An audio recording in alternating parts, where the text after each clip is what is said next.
Yeah. Didn't know it was on yet. Yeah, sorry.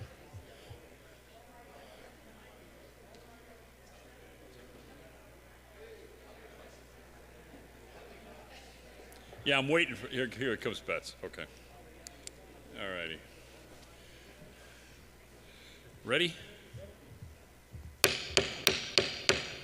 Good evening. Call to order the spring edition of the Wakefield Town Meeting. Back here in the cozy confines of the Galvin Auditorium.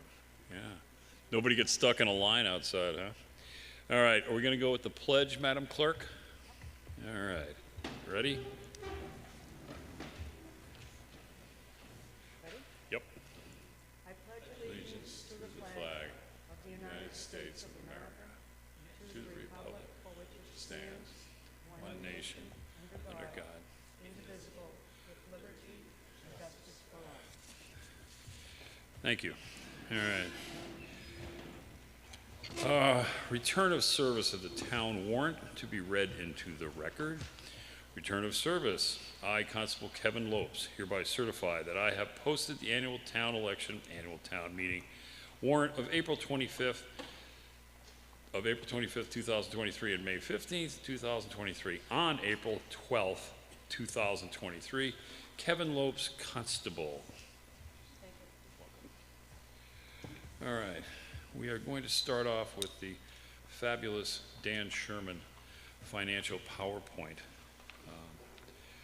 So you can tell us where our money's coming from, where it's going, and what's going on.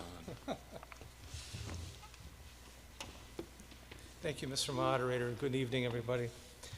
As I've done in the past, I'm going to attempt to give you a little picture of where we're at for the history, where we've been, then where we are today, and then going forward. So our receipts, as this graph indicates, is made up primarily of three elements: local receipts, state aid, and tax levy. The tax levy, of course, being the largest, the most important, and the steadiest in terms of predictable revenue going forward. I would draw your attention to the bottom of the graph where I looked at the past 4-year average is roughly at 4% per year, and the 10-year average is 4% a year, and the 5-year average is 357. The 4%, 357, a couple numbers to remember because it's going to come up most of this evening from me. On the local receipt side, we've really been pretty flat for the last several years. You can see that from 2015 through 22.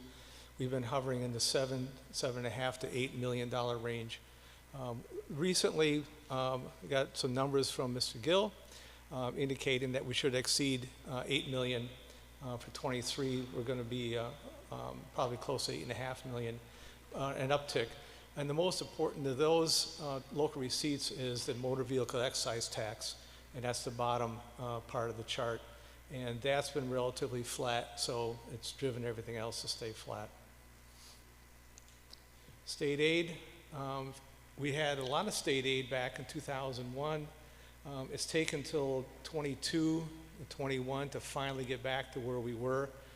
Back then, the cuts have really hurt. We've had to cut services. Some of you recall who've been here back in 2010, 2009 when we really got hurt by state aid, and we had to cut a number of services. A number of departments had to get reductions. But the state aid is still lagging from where it was 20 years ago. Our stabilization fund, this is one of our rainy day funds. We had a really nice balance, back around 2000 and 1999, we spent a bunch of money. Our balance now has slowly crept up to the point where, sitting roughly at just over $3 million, like 3.2 million. And as a percentage of our budget, it's roughly at 3%. Again, this 3% is important because one of the policies that both the Finance Committee and Town Council has adopted is we want our stabilization fund plus free cash to be about 10% of our budget. So we got stabilization about 3, and the free cash we're running at about 6.5 to 7 as of July 1 of 22. In the fall of '22, however, we spent about 2.3 million of that 6.4 on some articles at that point in time. So our free cash today is down, closer to 4%. As a percentage of our budget, it's just over 6%. So combine that 6 and the 3, and we're 9 plus, almost 10%. So it looked pretty good July 1, but then, it got knocked down a little bit at the fall town meeting. So our budget history. So these are the major departments. Schools, from fiscal year 18 to fiscal year 23, it saw 4.6% per year average increase during that period of time. Fire at 5%, library at 3%, police at 6%, DPW 6%, 3.753, and a grand total of 4.9. As the prior graph had shown, our revenue goes up about 4%, but we've been spending at 4.9. And that's one of the reasons our free cash and stabilization accounts have actually decreased. At one point, we were over 12% in terms of those reserves, but we've been spending a lot of money of late. It's going to come back, I think, to hurt us. So looking at fiscal year 24, what's before us now, right now, we're at, say, about 9% of our reserves against the budget. We have enhanced some services because of COVID-19. We have identified about $78 million in capital projects that we need to work on over the years. Our capital budget's about 2.3 for fiscal year 24, so a very small dent in that outlay. Motel and meals taxes have really sprung back. We're up to about $1 million, so we have seen a rebound thanks to the COVID reductions. And once again, I think for the 4th or 5th year in a row, we have a snow and ice overdraft of 0, which obviously helps us out. Also for fiscal year 24, we're facing $82 million of debt on the various bonds that we've issued. We got roads, public safety, Greenwood roof, a number of things that we're on the hook for. So that's an $82 million mortgage, if you will. We have a retirement unfunded liability of about $52 million. Our OPEB, which is other post-employment benefits, also retiree medical, which is a big nut, is at about $49 million. So all in, we have debt of about $183 million that we're trying to pay down, which we are, but slowly getting there. On the revenue side, we have $3.8 million additional revenue on tax levy, up to $88 million there. It includes $1.7 million of new growth. And the new growth is really our most difficult number to get our hands around. I keep bugging Victor, and I think Steve does too, and trying to figure out what's new growth going to look like. When is the power line, the Eversource power line, going to come on? How much is that going to generate? So we're using $1.7 million for the moment. We had an increase of almost $1 million in state aid. Local receipts had an increase of $327,000 is what we're plugging in. Roughly $9 million is our estimate for 24. We're going to have to use some free cash because we're not getting enough revenue based on what we're spending. The Light Department is paying us in lieu of real estate taxes of $960,000. We have available funds of $780,000. Now this is a much higher number than normal. Available funds in this case includes about $500,000 of ARPA, the American Relief Act that came along with COVID. So think of this more of a one-shot. Typically the available funds withdrawal is less than $100,000 or thereabouts. So total revenue is about $112.1 million. So for fiscal year 24, revenue is going to go up about 5.3% because of the ARPA money and some other one-shot. I'm estimating salaries increase of 3.5 million, and it's an estimate because we've got some contracts that are not settled. We have fire and police are both outstanding right now. Those contracts end June 30. So I'm ballparking 3.5 million for salary increases. Retirement's going up 400,000. Healthcare 500, Medicare 87, and Voltex at 89. The Medicare increase of 87 is much larger than normal because of the expanded salaries that we've seen. $140,000 more for capital, and then departments' budgets increased roughly $3.6 million or 4.6%. The schools had a top-line budget increase of 5.2% with offsets that bring it down to 4.2% from tax levy.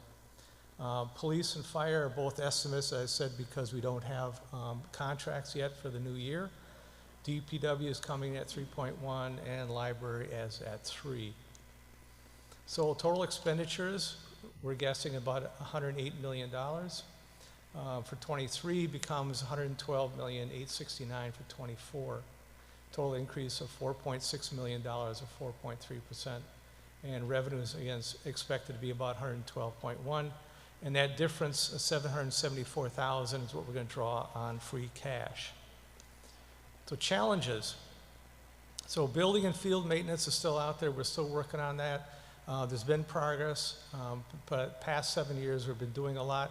And you'll see in the capital budget monies for buildings and fields. So we're still focused on that. Roads, sidewalks, playgrounds are a focus, of course, trying to deal with those. The road bond passed in 2020, and Joe and his crew have been working off of that and repairing roads. And there's a substantial list of road improvements that are lined up for 24. Stormwater, we need work there. I understand that the Veterans Field parking lot needs some serious help. As I mentioned before, we got $78 million in identified capital projects. One of the problems or biggest challenge right now is the fact that we're using short-term temporary revenue sources for operating costs. If you read in the forward from Finance Committee Chairman Mr. Sullivan, that is a position that the Finance Committee does not approve of. There's nothing we can do about ARPA funds as a committee, but our feeling is that we should not be using short-term revenue for operating costs. ARPA is going to end this year. 24 is the last year for it, and then what? What are we going to do with the people that we've hired? And over the last 10 years, our costs have risen at 435% per year, while revenue has risen at 4%. So anybody who's trying to do it, their own home budget knows that if your costs are going up 435 and your revenue is only going up 4, that could be a recipe for a mess. So unlike years past, I did 2 forecasts because of so many unknowns. The first forecast is for the pessimists out there, which I'll gladly say I'm in that boat versus many years. You guys have seen me up here. I've always been the optimist, but right now I'm not. So our free cash at the end of 23 will increase $500,000 from the town, $600,000 from the overlay account, free cash from the schools using their surplus of $400,000, and based on that and the projection of cost and income, we run out of free cash. Our checking account is empty in fiscal year 27. And the reason for that is really just focus on the last 2 columns, where our increase in costs have been going up at 7, 4.25, 5, 5, and then 4, whereas income has been going up about 3.8. So we're short almost anywhere from 25 basis points to 50 basis points between our income and our expenditures. And for the optimists out there, free cash will increase $1 million from the town, and I've got it from Mr. Gill that that's very, very likely to be around $1 million. We are going to grab $600,000 from the overlay account, and that's a one-time deal. And the free cash from the town, I should also mention, is expected to decrease over time as we tighten up some of the budgets. I'm guessing that the schools may give us back $800,000 at the end of fiscal year 23 from their surplus. We're going to cut the OPEB trust contributions to $1 million from the 1.4 we're doing now. I've inflated the growth in state aid to 4%. And what this does is now decrease our costs around 4% a year, increase our income to about 4.25, and our free cash will hover around $5 to $6 million for the next 5 or 6 years. But the reserves are also going to be in the 5.5% to 6.5% versus the 10% that is our policy. So now Mr. Mayo thinks I'm being too pessimistic with my optimistics, but I'm gonna run with these numbers because I think these are optimistic. That's it, Mr. Moderator.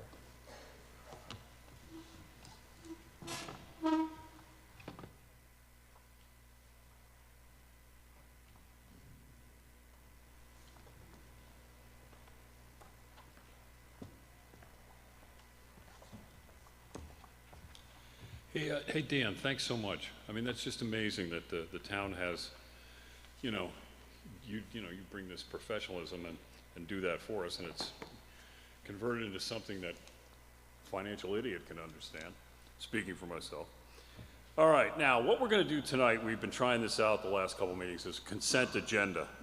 Just to explain again, items that come up every year that nobody speaks on. The $1 for the parking lot, next to Brightview, taking of eminent domain so we can do street repairs, all those kinds of things. So, if you have your booklet, which you should have one, because it's going to be important for this, we are going to entertain a motion to have a consent agenda. What that means is we're going to have two motions. We're going to lump these motions that I'll explain in a minute. We're going to lump them in, and we're going to have a motion which will require a 2/3 vote, correct, Mr. Mullen? To take them out of order, okay? In other words, we're going to lump these all together and vote yes or no. That vote will also require 2/3 because one of the items in the agenda is borrowing, and as you know, borrowing always requires 2/3.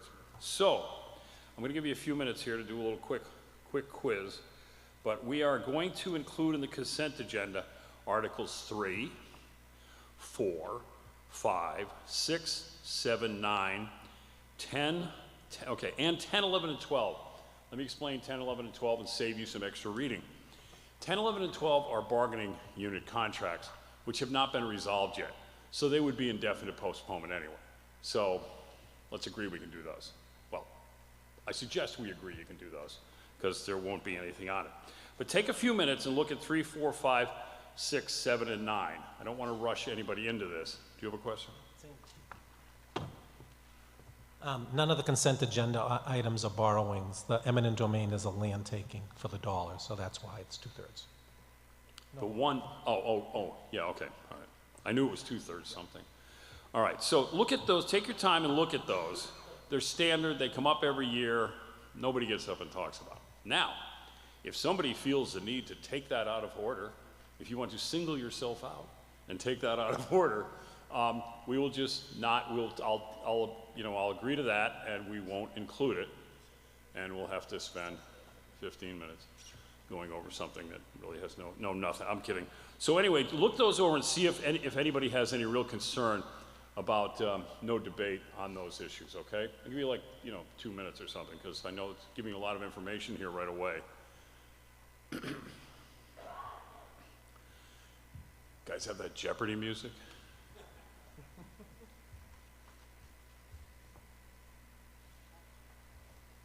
Wait, I'm biting my tongue. I am loitering.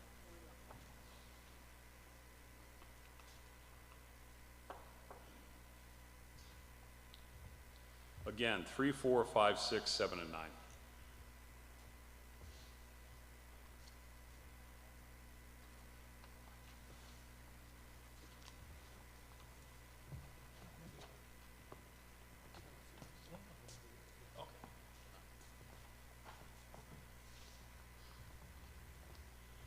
Apparently Steve thinks you should be done. No, he said whenever you're ready.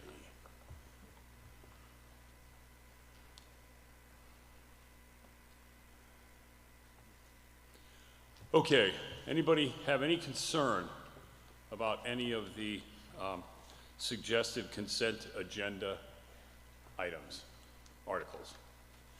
Okay, first vote is that we take these out of order to then vote on whether we pass them or not, okay? Is that clear? All right.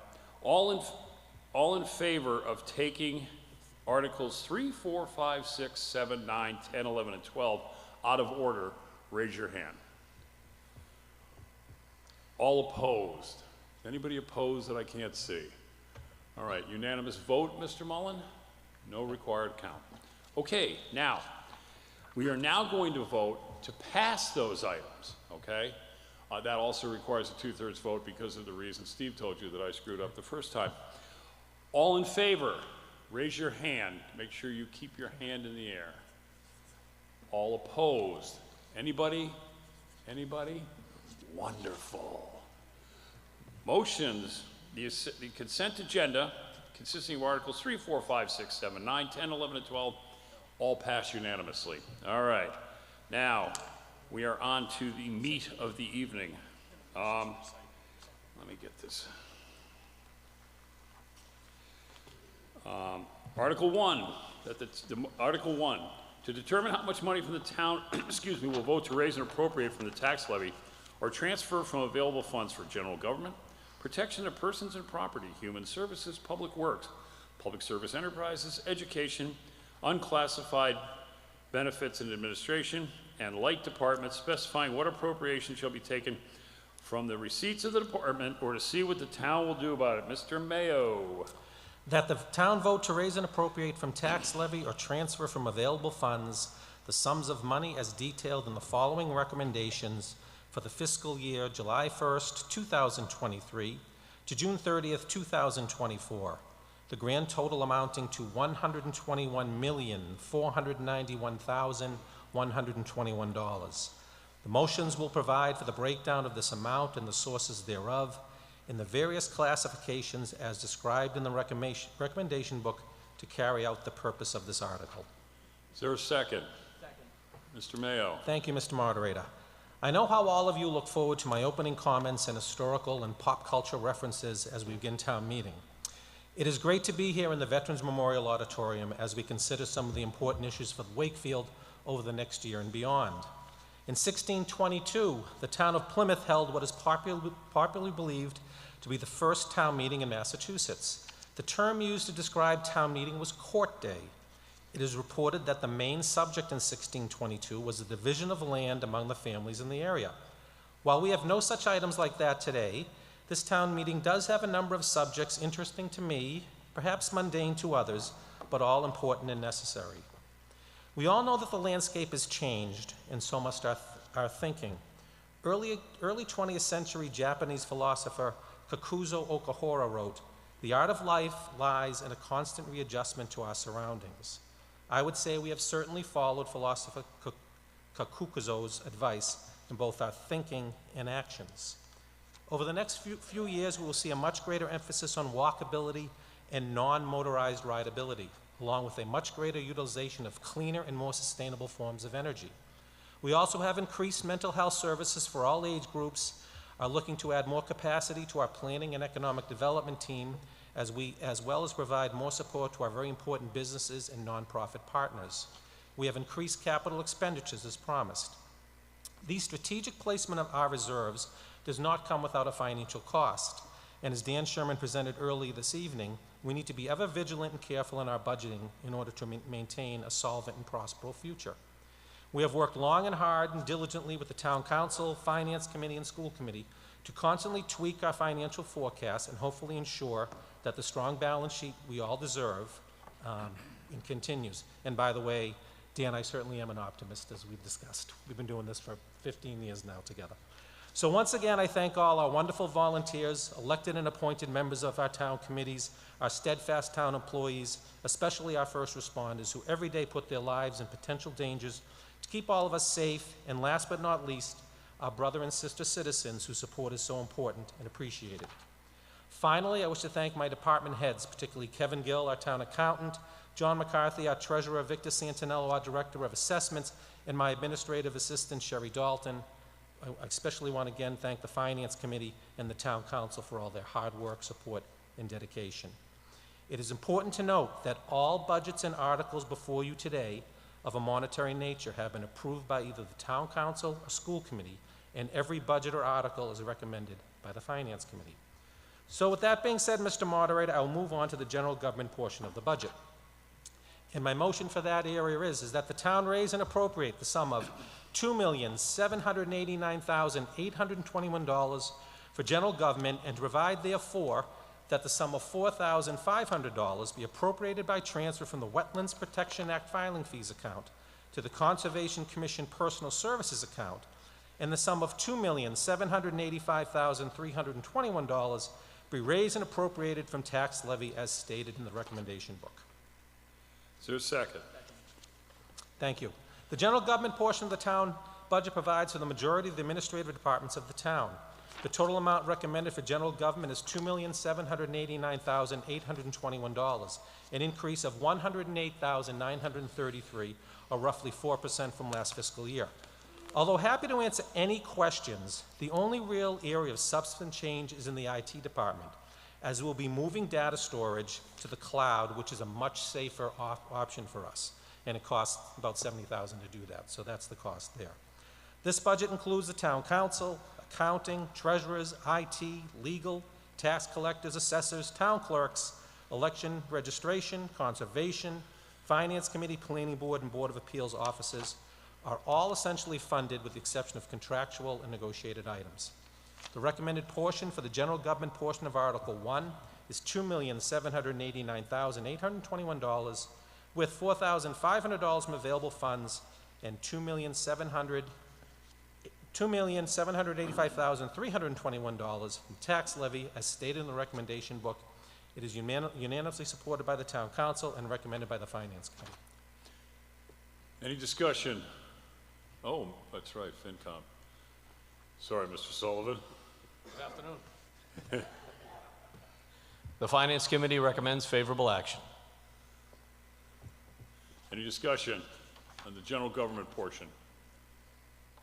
There'd be no discussion. The motion before you is that the town raise and appropriate the amount of $2,789,821. All in favor? All opposed? Motion carries.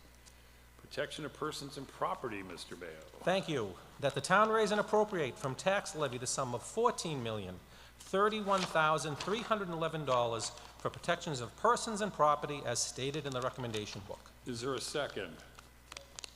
Mr. Mayo. The protection of persons and property section of the budget for fiscal year 2024 has been set at $14,031,311, an increase of $332,775, or 2.4%. But please again note that the contracts for police and fire are not settled fiscal year 24 and thus are not included in the budget. The police department budget is $6,882,140, an increase of $158,647, or 2.3%.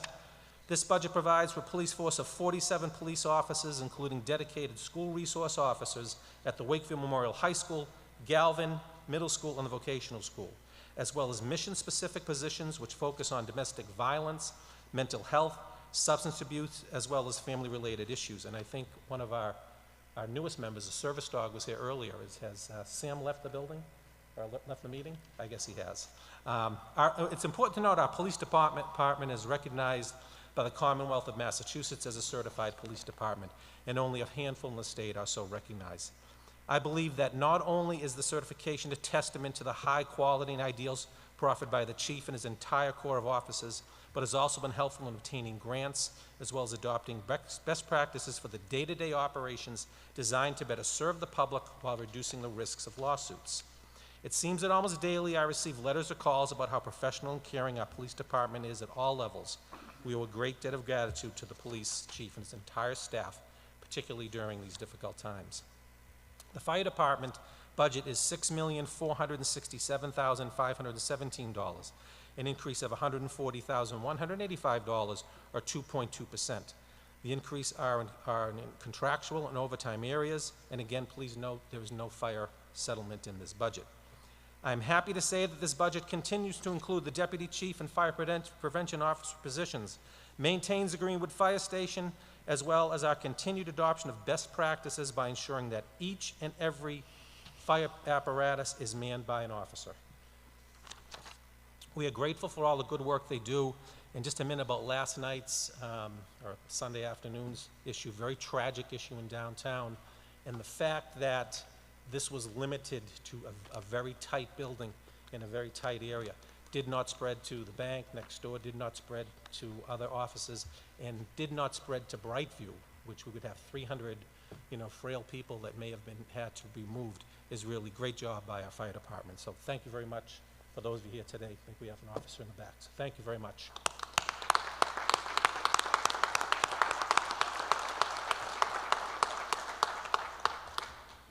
Fire chief over here. I'm looking to my left. Again, we'll give you 1, 2, chief. Good job.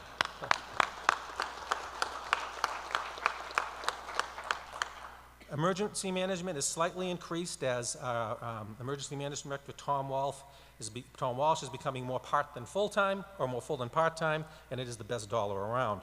The fire alarm, police signals, and traffic lights portion of the section, I spoke too soon, is increased slightly to cover the rising cost of parts and hours. The inspectional services division is increased by $28,665 due to contractual and negotiated increases. And I, for one, am very impressed with how the building department manages their very, very busy department. This department continues to be a great revenue source, generating to date over $1.2 million in building fees. Our heyday was in 2020, before the pandemic, fiscal year 2020, where we had the whole year brought in about $1 million. So this year, through 2/3 of the year, it's $1.2 million in fees. You can just tell by everything's going on in town. So that's been a great source of revenue, and part of that chart that Dan Sherman showed up there recently. The animal inspector and parking clerk budgets are basic level funded.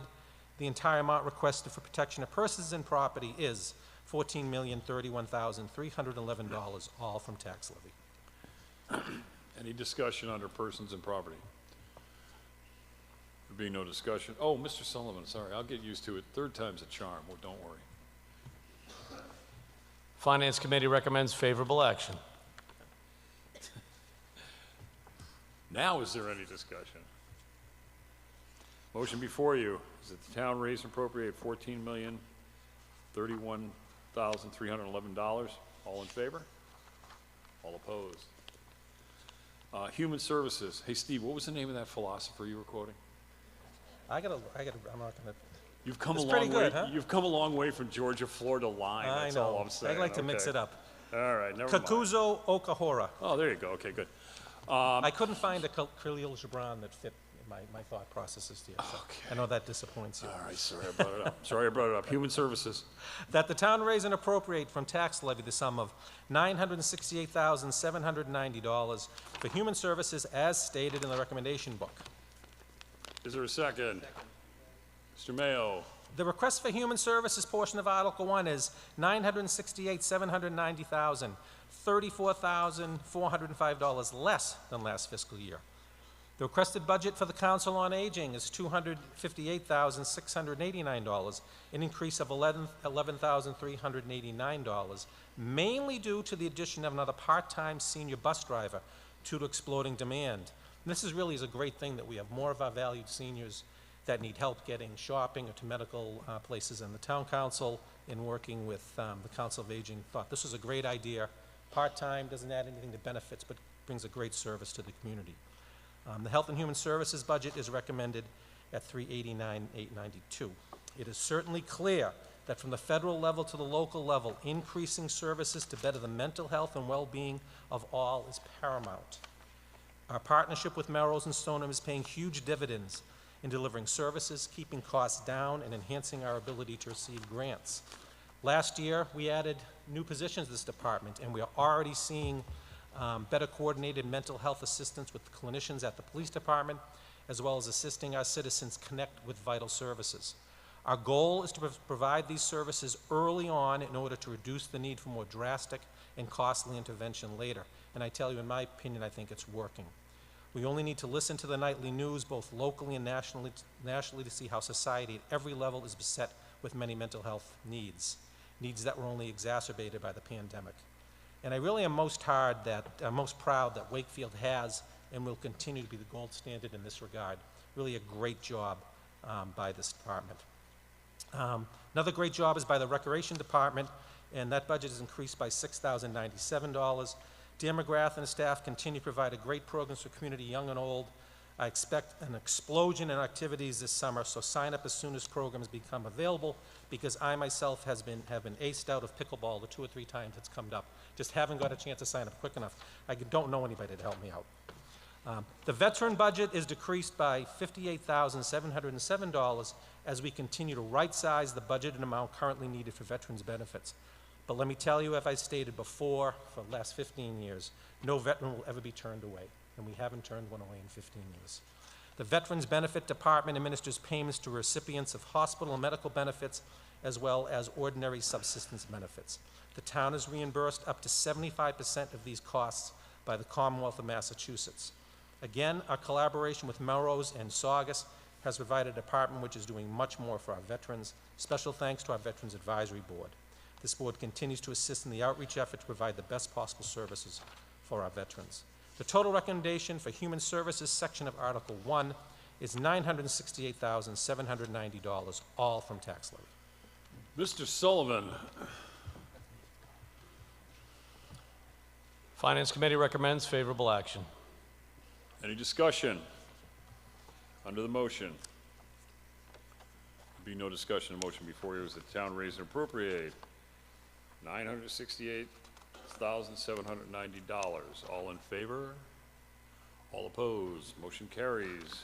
Mr. Mayo, Public Works. Thank you, Mr. Moderator. That the town raise and appropriate the sum of $7,820,569 for public works, and to provide therefore that the sum of $98,570 be appropriated by transfer to the Public Works Personal Services account from the following accounts: perpetual care income, $43,094; park trust funds available, $1; sale of lots funds, $55,475, and the sum of $7,721,999 be raised and appropriated from tax levy as stated in the recommendation book. Second. Thank you. Mr. Mayo. Thank you.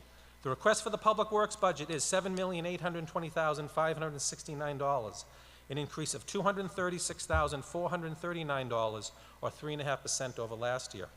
The bulk of the increases are due to contractual obligations, and I'm happy to say all union contracts are settled within this department. The staffing level for Public Works will be 79, including water and sewer, in fiscal year '24. However, staffing levels are still short of the 84 employed in the 1990s. The Public Works Department has done an excellent job in preparing their budget and maintaining the town's infrastructure under difficult fiscal constraints. The funding added to this budget is greatly needed and will go a long way to improve a great community. But this is a no-frills budget. It is a budget that provides efficient, effective, and economical services to the community. The DPW's professional approach and dedication has been key to maintaining the core services that they provide. The recommendation for this portion of the budget is that $7,820,569 be appropriated, with $7,721,999 from tax levy and $98,570 from available funds. And I'm just going to go off script for 1 second, please, is that there's been a lot of discussion about roads, so I thought I would read off a list. It was suggested to me by Mr. Lieber in the 4th or 5th row here, that we talk about some of the roads that have been done and that will be done. So this year, this fiscal year, there should be 5.2 miles worth of roads done, including Quarter Street, Wave Ave, Quarter Street from Pleasant to Vernon, Wave from Pleasant to Vernon, Lowell from Salem to Dexter, Montrose Ave from Salem to Sophia's Way, Pearl Street, Bryan Street, Park Street, Byron Ave, Albion Street from the Stoneham Town Line to Broadway, Quarter Street from Pleasant to Vernon, Daniel Road, Broadway, Salem Street from Nablus Way to Sullivan Park, Cottage Terrace, Thorndike Road, Vernon Street from Salem to Lowell, Jennifer Road, Fair Lane Road, Longbow Road, Lowell Street from Dector's Lane to Vernon Street. And in those will be, sidewalks will be done as well. So there's a lot of work being done on the roads. So bear with us. There will be traffic jams, and then afterwards, people will be driving too fast. So that's what we'll be. Mr. Sullivan. Finance Committee recommends favorable action. Mr. McLaughlin. Bob McLaughlin, 376 Water Street. Just a quick question on all those roads, Mr. Mayo, that you just read off. Do any of those include the curb-to-curb that's going to be, National Grid's obligated to put back Yes. together again? Yes. Okay, so I just wanted to confirm that. Broadway's included, Montrose Ave is included, Salem included, yeah. So that's on their dime, correct? That's on their nine. Okay, and when is that going to happen, do you know? Is that this year? That's this year, yeah. So they're all done after they get to point Yeah. wires. I had one other question, and this is just a quickie. In 2018, town meeting approved $331,500 to fund Phase 1 for design work by BHB for downtown and the surrounding areas. And then in 2019, town meeting approved another $390,000 for that same project. So I guess my question is we're into it for $721,500. Do we have any information going forward on that program? I think I'm going to ask Bill Renaud, because he talked about this at the town council meeting the other night. Just curious, Yep, because, he yeah, can- okay. Actually, it's pretty exciting stuff, so. Mr. Renaud. Thank you, Mr. Moderator. Yes, so right now, that project, the Envision project, has been split into 2 different phases. Yes. So we're currently on the Metropolitan Planning Organization's TIP program, so that's basically the funding mechanism for those projects. So we're on fiscal 26 for the rail to trail, and then the section of Main Street from Water Street to North Ave, and the section of Water Street that was shown. So that's fiscal 26 for construction dollars. And then for the remaining section, that's all on the fiscal 28 tip as well. So, so we're basically funded at this point, potentially. These things do kind of move every so many years, so we have to stay diligent to make sure that it stays on the tip. But ultimately, we're looking at finalizing 25% design this year. There'll be a design public hearing that will happen probably in the fall of this year. And then to get through to final design for those projects, we'll be asking for some additional funds, and that'll probably be in the fall town meeting of this year. Going back to 2018, my understanding was we were going to kick in $1 million over maybe 3 town meetings. I know we've already done 2 of them. And then it goes into a 5-year window. And then the federal government, the state, whoever monitors this, then they choose and pick what communities are approved. Have we been approved for anything? Yeah, We so have- that's what we have the been tip approved. is. Yeah, Okay. so that's the approval piece. Okay, fine. So what ends up happening, they have basically a rotating 5-year cycle. Yes. So so one section was added for fiscal 28, and then one section was added for fiscal 26. Great, okay, thank you. Okay. Yep. Thank you.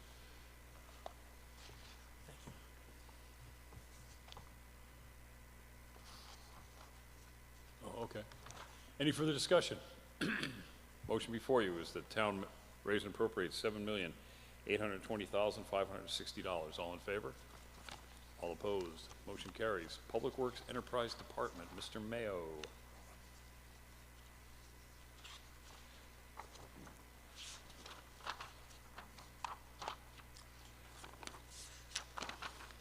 That the town raise and appropriate the sum of $16,574,703 for Public Works Enterprise Departments, and to provide therefore that the sum of $7,229,715 be appropriated by transfer from the water receipts to the various water division budget accounts listed in the recommendation book, and the sum of $9,334,988 be appropriated by transfer from sewer receipts to the various sewer division budget accounts listed in the recommendation book. Is there a second? 9334? 9344. 988, now that it's correct. Wait a minute. The water and sewer But the divisions are... total, let me get the total. The total is 16,574,703. Yes. Okay, good. Okay. The water Thank and sewer divisions are self-sustaining departments and are not part of the tax levy. These 2 budgets are well-structured and ensure that we continue to maintain and improve our water and sewer infrastructure and provide safe drinking water to the community. On the water side, the water budget has increased $1,025,221, mainly due to an increase of $718,773 in our MWRA water assessment. The rest of the budget really was kept very low. The MWRA amount represents 46% of the budget, while the final MWRA assessment will not be set until late June and may increase or decrease depending on the final MWRA budget that is adopted. Always a problem that MWRA works a little bit later than we do in towns. But I think the Public Works Department has done an excellent job in minimizing increases in general, this budget. The sewer enterprise budget has increased $1,096,289, or 2.1%. It's important to note that the MWRA sewer assessment represents 74% of the total sewer budget. The final MWRA sewer assessment, again, will not be set until late June and may increase or decrease depending on the final MWRA budget that is adopted. But I gotta say that Joe and his team, Joe Conway over here and Ann Waite, they do a great job in kind of figuring out where that's gonna be, so I'm very confident that we'll be right in the ballpark. And again, both these budgets are well-structured and ensure that we continue to maintain and improve our water and sewer drinking infrastructure and provide safe drinking water and allow the Public Works Department to meet its public safety and first responder responsibilities.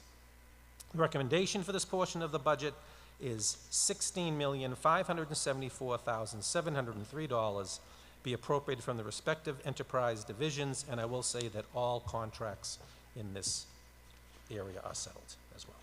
Thank you. Mr. Sullivan. The Finance Committee recommends favorable action.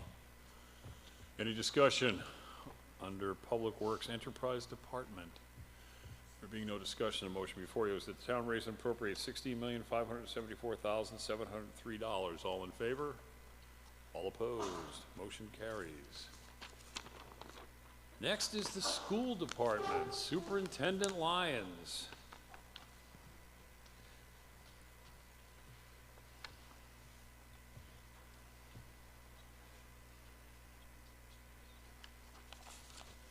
Thank you very much, Mr. Moderator.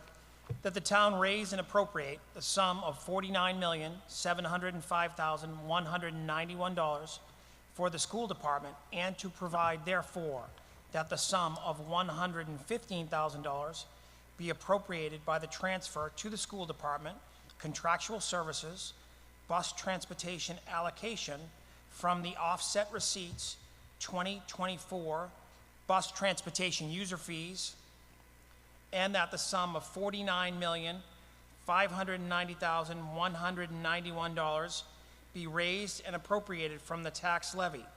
The total recommendation for the school department is $49,705,191. Is there a second? Mr. Lyons. Thank you very much, Mr. Moderator. Good evening, everyone. Thank you very much for the opportunity to talk this evening about the FY24 school budget. The proposed budget prioritizes support for labor and the way in which we need to adapt to attract, develop, and retain personnel in the current labor market. And this includes all of our bargaining units. This is especially important as we are currently working with the teachers union on a 3-year contract. The proposed budget also supports and prioritizes academic intervention, counseling services, support for our advanced learners, and our enrollment, which is currently at 3,368 students. The need for more comprehensive programming in special education to support students as they move from elementary to middle and onto high school. The need for teachers to teach and support students and families new to the district whose first language is not English is critical. The proposed budget supports all of these efforts. In addition to the current proposal, we are watching the local and national economy, and as costs continue to rise, we are committed to exploring and growing new ways to secure grants to offset costs to address teaching, learning, and the needs of students. This includes securing grants and working with the Massachusetts Department of Elementary and Secondary Education, the Federal Department of Education, as well as local and private entities that offer grants that can support students and the mission of the Wakefield Public Schools. We are closing out an amazing year where students have been recognized across the district for accomplishments. Teams and groups have been celebrated and recognized for winning sectionals, league, and state competitions in athletics, music, theater, and the arts. Wakefield continues to be a great place to raise a family, and the schools are just part of that equation. Lastly, we would like to thank our school committee, Chair Tom Markham, who's here this evening. We would also like to thank Town Council and Steve Mayo, the PBC and FinCom. And most importantly, we want to acknowledge and thank parents and the Wakefield community for your support this past January during the town meeting and also during the ballot vote in March that has allowed us to secure funding to move forward to build a new high school that will be more accessible for students, safer, and more in line with our educational plan. The community support means a great deal to us. So for that, thank you. Wakefield is a great place to be a teacher and an administrator. We look forward to serving students and families in the Wakefield community. Thank you. Mr. Sullivan.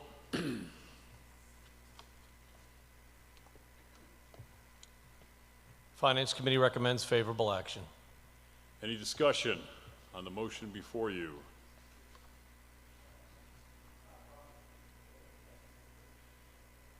Try this one?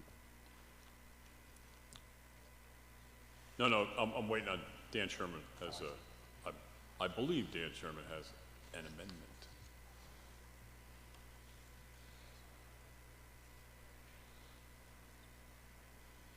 Which may impact your remarks, Mr. McLaughlin.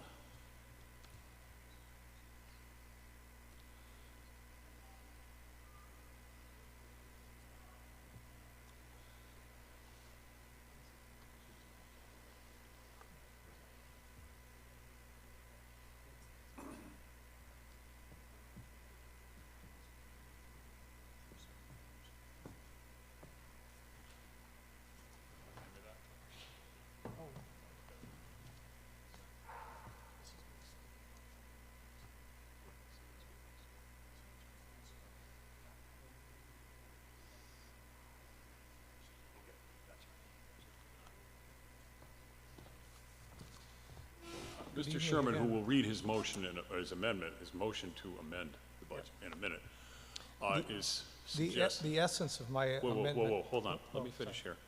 We have 15 minutes. The idea here is that his amendment essentially is to reduce the budget by a certain amount. He'll tell you that. What's going to happen then is we vote to accept his amendment.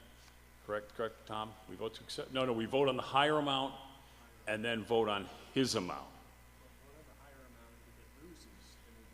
Yeah, okay, so did you catch that? We vote on the higher amount, and if that loses, then we vote on the amount that Dan will suggest that we subtract it by, okay? It's within scope of the article because it reduces the budget, so no one would be surprised that, there's an excessive amount added that sometimes is out of scope. Mr. Sherman, your motion. You ready? Yes, I'm ready now, yeah. Oh, what are you, anxious? That the town raise and appropriate the sum of $49,205,191 for the school department, and to provide therefore that the sum of $115,000 be appropriated by the transfer to the school department contractual services bus transportation allocation from the offset receipts 2024 bus transportation user fees, and the sum of $49,090,191 be raised and appropriated from the tax levy. The total recommendation for the school department is $49,205,191. Is there a second? Mr. Sherman, 2 minutes? It might take longer. Then we'll stop and vote on that. Okay. Thank you. So this is going to get a little complicated, so please bear with me. So I'm going to start with fiscal year '22. tax levy portion for the school budget was $45 million. Their expenditure was $43,422,000. Unspent, if you go back to your November town meeting and look at the unspent amount, the school department did not spend $1,950,000. I'm an actuary, so I make assumptions. I assumed it was encumbered for expenses that were incurred for fiscal year 22 that would end up get paid in 23. We were informed via our school subcommittee of the finance committee that the 1.9 million was mostly spent on prepayment of 2023 budget items. So their budget for 2023 was at $47,600,000.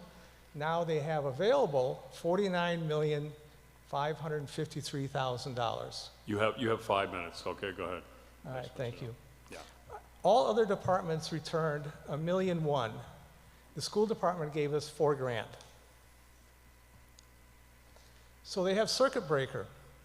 Circuit breaker is basic for sped costs. For 23 and 22, the amount's about $1.7 million is available. Unused from 21 and 22 is about $1 million. There's some funds from 21 and some from 22. There's a limit on what you can carry over for special education of equal to whatever the amount of aid is. So they're going to keep $1 million out of the 1.6. Okay. We also have a stabilization account for SPED at $308,000. So all in, they're going to have for 23 for SPED, they could spend almost $3 million on special education. Revolving accounts. Now, these revolving accounts are things like athletics, Wakefield Academy, food services, and so forth.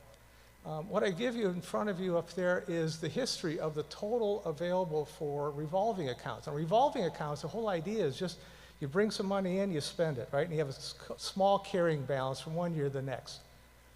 But look what happened. So from 16 through 20, it was hovering around $100,000, $200,000 for all these revolving accounts. You got no problem with that. And then it jumped in 22 to 2.8 million. 23 is forecast about 2.9 million, and the same for 24 is up around 2.7, 2.8 million dollars. Now, I understand that the food services is locked in. It's about $800,000 that they can't spend on anything else. Some in our finance committee believe that the other $2 million could be spent in other ways, or at a minimum, parents ought to get a break. I mean, he got $2.8 million in his revolving accounts for these other activities. Maybe it's time to have a break for them. So available funds beyond their budget is almost $5 million. That's what's available. And town's free cash is at 6.8 million at the end of June and 4.5 after fall town meeting.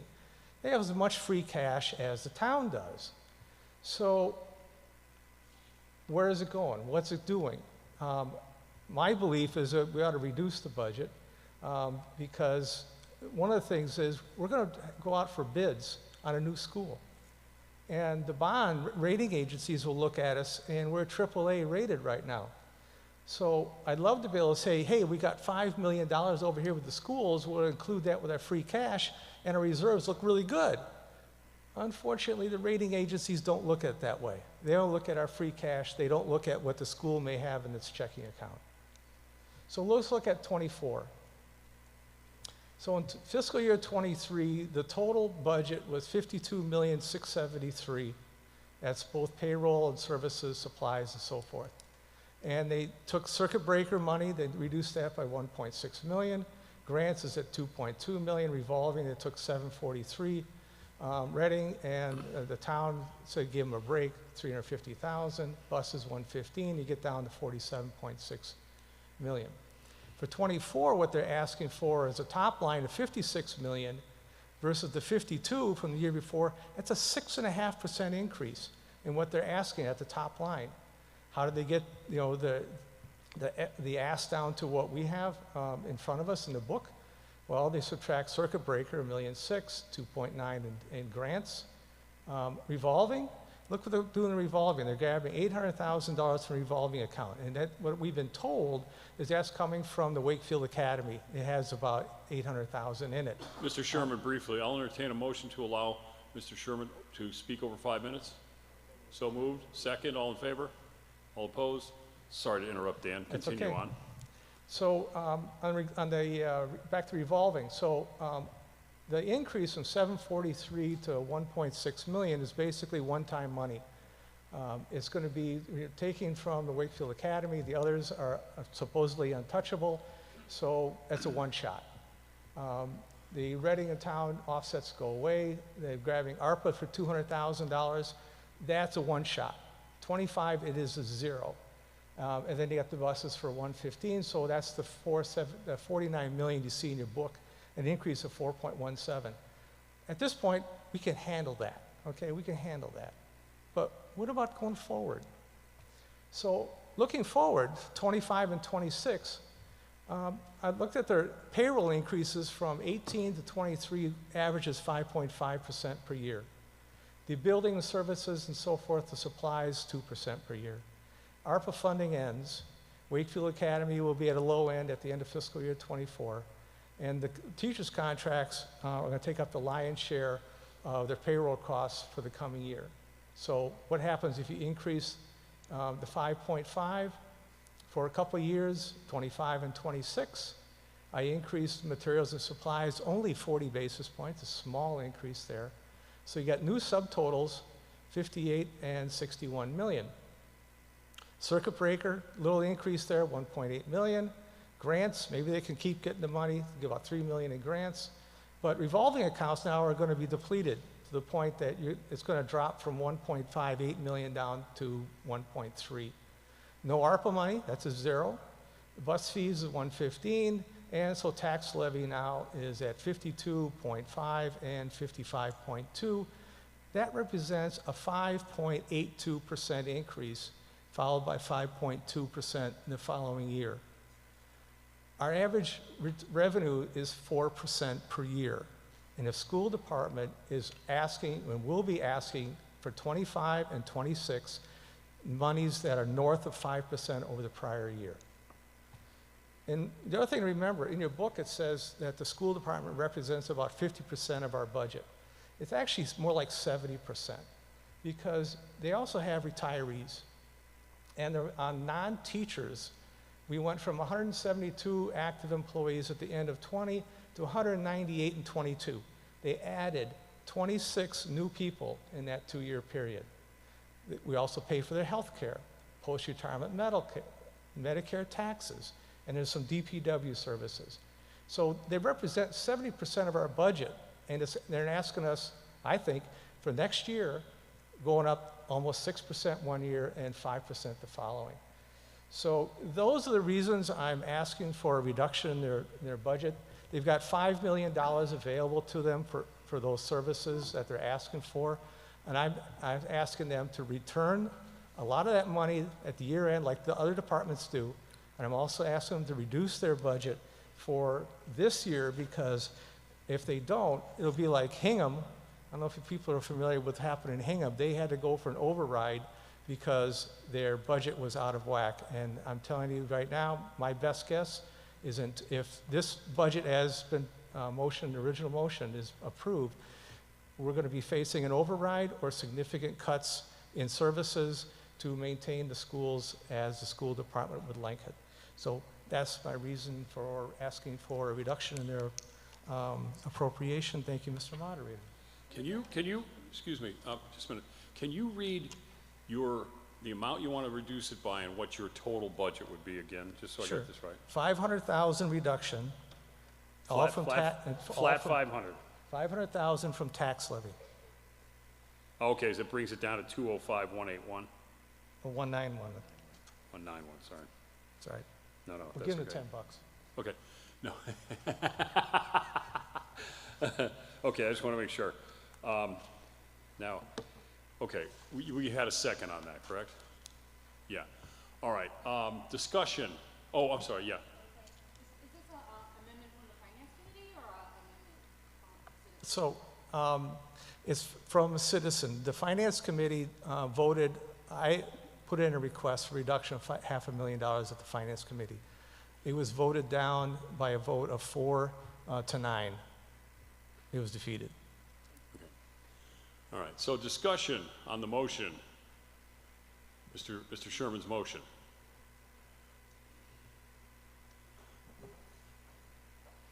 Yeah, Tom, you have to go to a microphone. You can't raise your hand.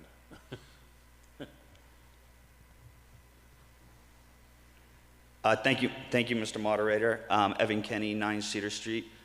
This is really more of a point of information, I guess, and I would direct it to Mr. Mullen if you'll indulge me, Mr. Moderator. I'd just like him to elaborate on his explanation of the procedure here. It was my understanding that when there's a main motion pending and a motion to amend follows, that the motion to amend takes precedence, and until that question is resolved, we don't vote on the main motion.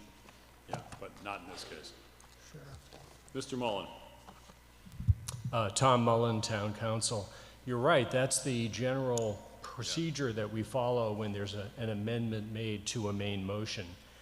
However, we have to contend with a part of our town meeting bylaw, which is section 36-5, and it says, in case of motions to amend or to fill in blanks, the one expressing the largest sum or the longest time shall be put first, and an affirmative vote thereon shall be a negative vote on any smaller sum or shorter time.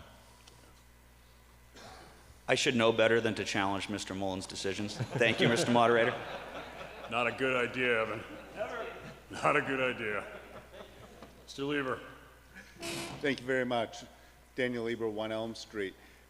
I hear and understand Mr. Sherman's concerns, especially over time, and I share the concern of the school budget as a percentage of the town budget.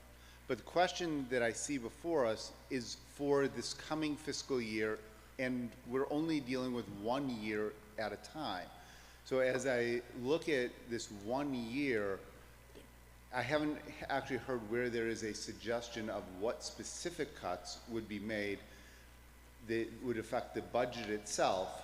It would be to the general budget overall, since the budget for the school committee is determined by the school committee itself, the school portion. Since this is your amendment, Mr. Sherman, can you answer that? Yes. You may have missed it, but during the process of going through my presentation, I said that $500,000 ought to come from other, some of the leftover monies from 22 and leftover monies from 23. I'm estimating at the end of this year, fiscal year 23, that the school department will have $2.5 to $3 million of unspent funds, and they could use that to cover the $500,000. Thank you, which brings me up to a question that's maybe for Mr. Mullen or an accountant, for a town accountant. Do we have the ability to spend funds that are in restricted revolving accounts for a specific purpose, for other purposes as are being proposed? Because these are revolving accounts that have been proposed. Mr. Mullen.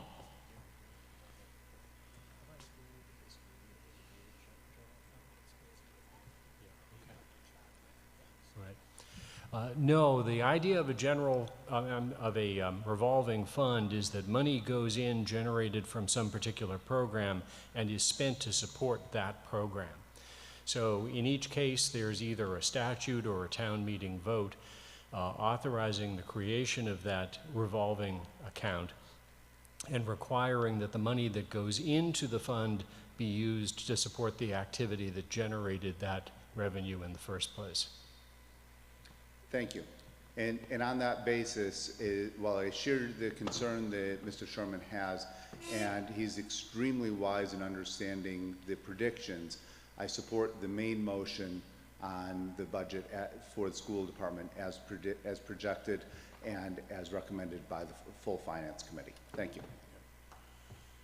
Any other discussion? Oh, are you up on the motion? On the discussion of the motion. Yeah, okay, all right, I didn't know. Jim Sullivan, 6 Howick Road. First, as the chairman of the Finance Committee, just to reiterate what Dan said, this was discussed and debated in a meeting by the body. There's normally 15 of us. I think there was 13 folks there, and it did not pass during the meeting and debate at the Finance Committee level. And you know, Dan had put forth the early forecast, and now can I speak on my behalf versus the committee? You can do both. I'm speaking Let us on, know. okay. So I think I'm on my behalf, but you know, Dan's presentation in the beginning spoke about the budget and the optimist and the pessimist towards the end of the budget, and Mr. Lieberman spoke about it as well. You know, so this year we feel really strongly and really comfortable about this year's budget. Do we feel really strong and really comfortable for future years' budget out X number of years or X plus number of years? No, not necessarily. We have some concerns. They've been articulated both in the PowerPoint and Dan's motion tonight. However, I think for this year's budget, we feel pretty comfortable. We feel very comfortable. We voted on it as such at the Finance Committee that we backed the budget and gave it favorable action. That's not to say in the future, depending upon how the revenues come in, and we are concerned about revenues, and we have been concerned about revenues, as Dan has articulated as well. So, you know, you have spending and you have revenue. And at some point, the balance is imbalanced. And Dan very eloquently and very concisely, you know, reviews that year after year for you. In this case, I do not support the motion on the floor, and I support the main motion for the full budget. Thank you. Mr. Markham, as chairman of the school committee, you get to come up front now. Good evening, and thank you, Mr. Moderator. Tom Markham, 42 Harrison Ave, Chair of the School Committee. I certainly appreciate, and I'm sure the school committee does, Mr. Sherman's motion and his recommendations. It's not unknown to us, and he has shared these concerns with the school committee, as well as, obviously, as Mr. Sullivan just said, sharing them with the finance committee. The school committee had intended, and you see it here on page 20 in your book, and Mr. Sherman made reference to it, to use $500,000 from available revolving fund balances to help fund the FY24 budget as planned and presented. We would certainly recommend that still be the case, and we still do that. A couple of concerns that I would share, even hearkening back to what town council said. The revolving funds are not a single large sum of money for which the school committee can use at its discretion. Most of those funds, if not all of them except perhaps one or two, such as Wakefield Academy, Mr. Sherman's example, were our funds that were brought in from our receipts for a particular purpose. They are not an available cash balance for us to spend on things that aren't germane to the receipt of those dollars. A perfect example is athletic fees. Parents pay an athletic fee for their students to participate in sports. We are not at liberty to use those fees for anything other than the provision of the athletic program, regardless of the dollar value. Mr. Sherman made reference to the high volume of dollars in the food service account. That has everything to do with the last couple of years with the state and federal government providing for free or state subsidized lunch and breakfast and lunch programs.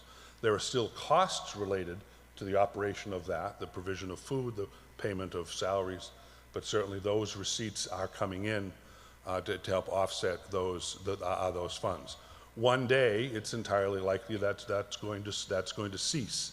Our ability to continue to retain those funds for future use, I would argue, is prudent. I would also argue that the balances that exist in revolving funds is the school committee and the school administration's prudent use of funds and should not be punished by a cut in the budget, especially on the floor of town meeting when there are other opportunities to make this case. Throughout the year, we've had ad nauseum meetings and conversations which have gone particularly well. I would recommend that we support the main motion and to vote against Mr. Sherman's amendment. Thank you. Any further discussion?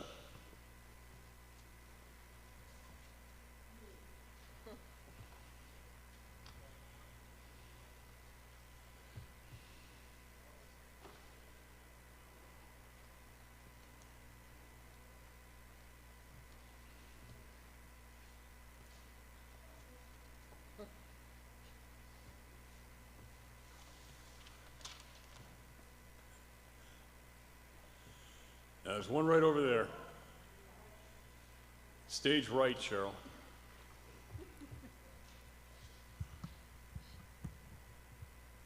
Cheryl Webb Scott, 25 Avon Street. We've been blessed for all the years that we've lived here with a very well-managed town, thanks to its finance committee and thanks to Dan Sherman, excuse me. I believe anything this man says. I think he is brilliant. He's talked to us personally over the years about finance and things that I don't really understand and kind of don't want to, but at the same time, when he makes such an effort to look carefully at this part of our budget and come up with something that he feels is an improvement, tells me it's something that's a good deal. It's something we should consider. And for his years of service, not that you're voting for him as a person, but for his knowledge and his expertise, I feel we should listen to that. And it's a matter of thinking ahead, which sometimes we haven't done in the past. And I like the idea that this motion does that. It secures money, moves it slightly, but it's still available. I hope that you agree with me. Thank you very much. Hi, Sydney Schatz, 8 Cordis Street. I have gone to many, many FinCom meetings, mostly because I was on the Board of Library Trustees for a quarter century. And the school department budget came up either right before or right after the library's budget. So I'd end up sitting through theirs in order to have hours, or I would stay in the room and listen to theirs. One thing that became very clear over the years was that the way the budgets are done, the town administrator says to all the department heads, I want your budget to come in at, and he gives a ceiling number. I want your budget to come in at 2.5% over last year's budget. I want to come over at 2%, 1.8. Whatever the forecast would be, he would give a number to the department heads. In the library directors never wanted to exceed that. They would come in at 0.01 or 0.1 or 0.2 or something below, never above. I cannot remember any time in the 25 years that I voted on the budget that we voted a budget above the number. But time and time and time and time again, I would go to the FinCom meetings, and the school department would come in with their numbers almost always above the department ceiling that every other department was trying to hit and stay below. What doesn't go into the other departments was going, whatever the school department's getting in excess, the other departments are in essence paying for. And the school departments being 70%, that has grown over the years because it didn't used to be such a huge difference between the departments. But the school department has grown and grown and grown to a point where I think it's going to be really unsustainable in this town. And I've known Dan Sherman for probably 25 out of the 30 or so years that I've lived in this town. I know how he does his estimations, his analyses. I know he's very, very careful at it. I trust his numbers, and I'm going to follow his lead. Thank you.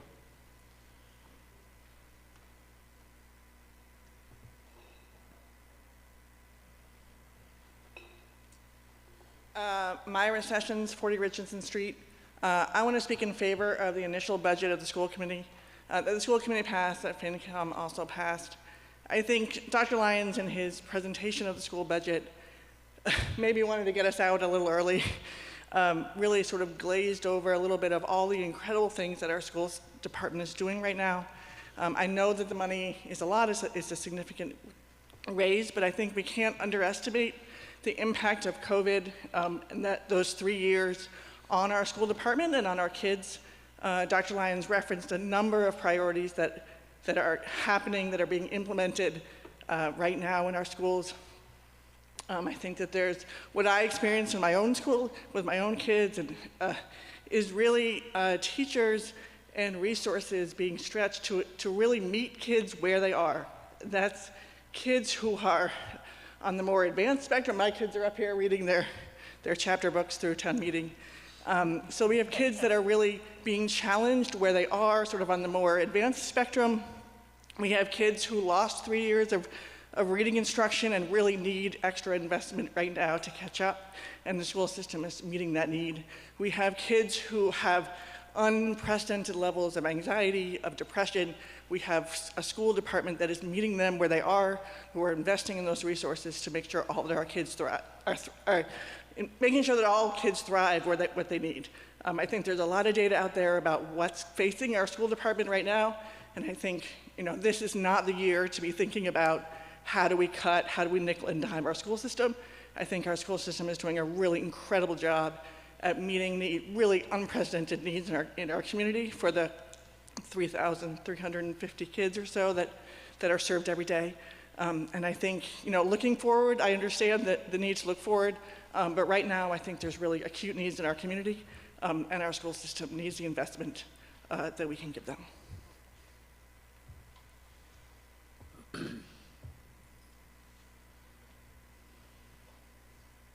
No. Nope. No. Any further discussion? Oh, let's see you coming. Doug Butler, 220 Yeah, Main that'll be the Street. second one. That fine? No, Doug, you're up. All right, great. Listen, I think that Dan has done a wonderful job in terms of presenting this and in terms of laying out some of the issues that the Finance Committee, as a broad rule, happen to have with both the school committee budget and with, in general, some of the problems that we see in terms of use of funds and the notion of, very much growth in spending over time. I will say this. I know Dan does a wonderful job. Dan's not the only person on the Finance Committee. There's 15 of us. I work on the school subcommittee. I am not a big fan of profligate spending. We did not approve this budget as a Finance Committee haphazardly. We had an extreme amount of discussion. And there's a lot to be said in Dan's point of view in terms of not using the ARPA money and in terms of there being potentially some excess funds. I would also argue that the schools committee's budget, certainly the last couple of years, is certainly hamstrung by previously negotiated contractual agreements. And that, that's shame on the school committee in the past, but you can't fault next year's budget based on mistakes that have been made in the past. I would like to wholeheartedly endorse the original budget and recommend against the amendment. Thank you.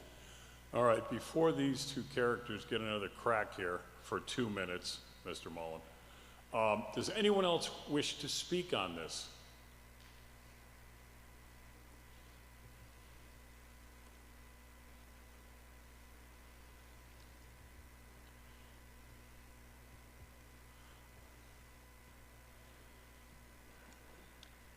Sam Hockenberry, 18 Emerson Street.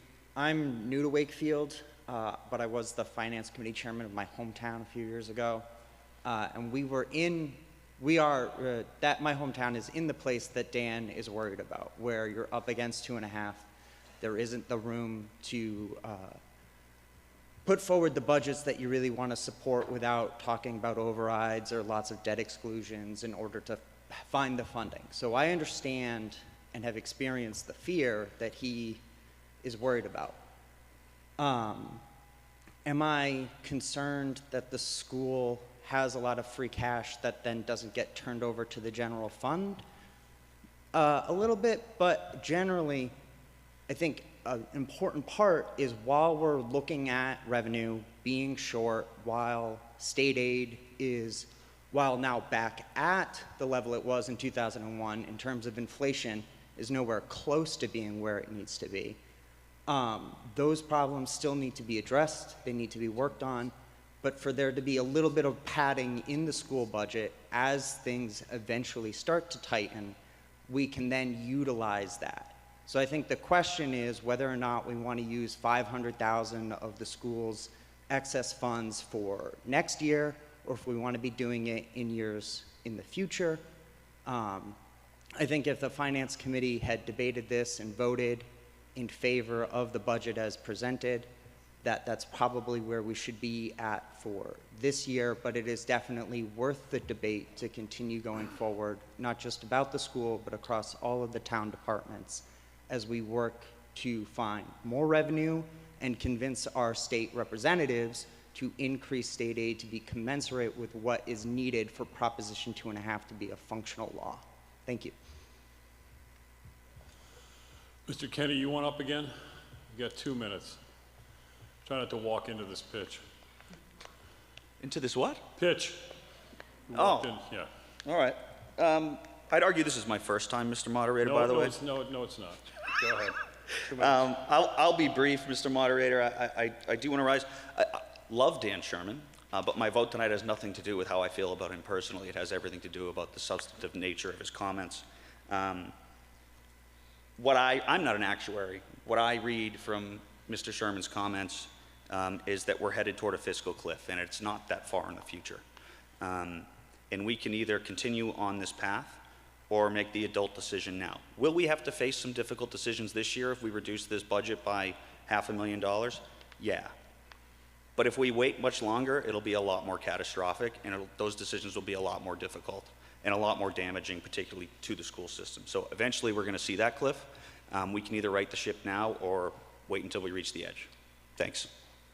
Mr. Sherman, you want to go again? You are on the clock this time. Thank you. So just to be clear, one of the previous speakers talked about the services the school department has done and what they've accomplished, and I agree 100%. It's great. We have a great school system. There's no question about that.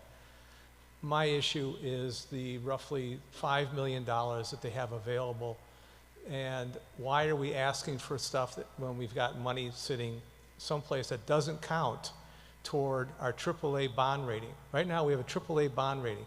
If our reserves drop and if we start struggling in terms of revenue versus expenses, just imagine what $200 million bond will cost in extra interest if we lose that rating. So my concern is really short term, not necessarily all long term, because we're going out for bonds real soon. And the other thing that's happening is, in my forecast, is the VOC is building a new school. Those bond payments are going to hit us too. So those on the VOC side, which we haven't got to yet in tonight, but in 25 and 26, you're going to see a very large increase in how much we have to spend on a new high school or a new technical school up at the VOC. So it's short term and it's long term is my concern. Thank you. Mr. Lyons, you want 2 minutes? Yes, sir, please. You don't have to take it. Thank you, Mr. Moderator. Again, I want to reiterate what you've heard from the Finance Committee Chair, Jim Sullivan. We've worked very closely with the Finance Committee and our FinCom liaisons to reduce what was initially a proposed budget to create $500,000 in offsets for this budget, which reduced it from 5.2. The current budget that we're proposing is a 4.2% increase, which we feel is consistent, actually less than the amount of money that we've used in the past. So that's something that I think is important for the membership here to know.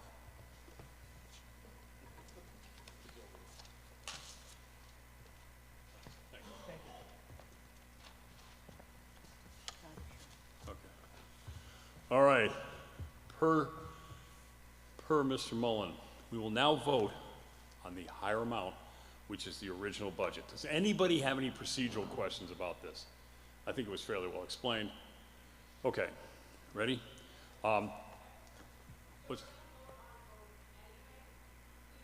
No, if the higher amount passes, end of story, right, okay? All right, the motion before you, the main motion, as they call it, is to the town appropriate $49,705,191, okay? All in favor? All opposed? Oh, should we count it? Yeah. Yeah, let's count this. It's a hot issue tonight. All right, ready? All in favor, raise your hand, make sure your vote has been counted.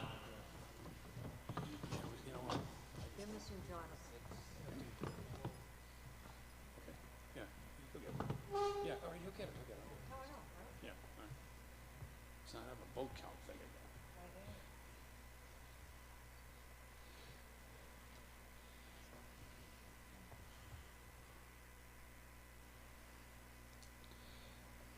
You know what?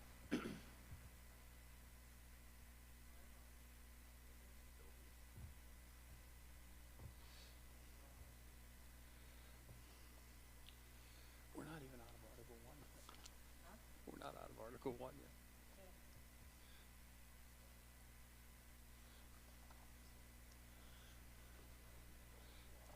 $17 on this side.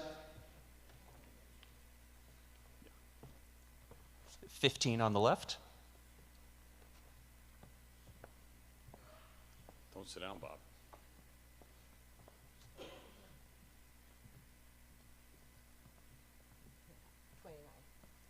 29 in the center. All opposed? Okay. Just want to make sure.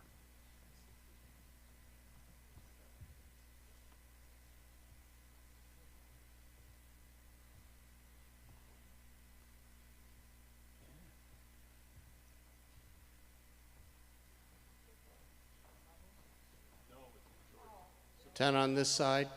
No, it's not 2/3. Simple majority. Simple 6 majority, on the right? left. Yeah.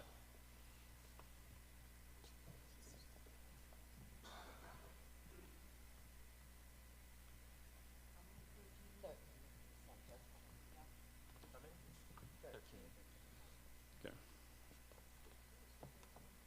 Who's the first number? Jonathan. 7. I'm sorry, 6. Sorry. 6.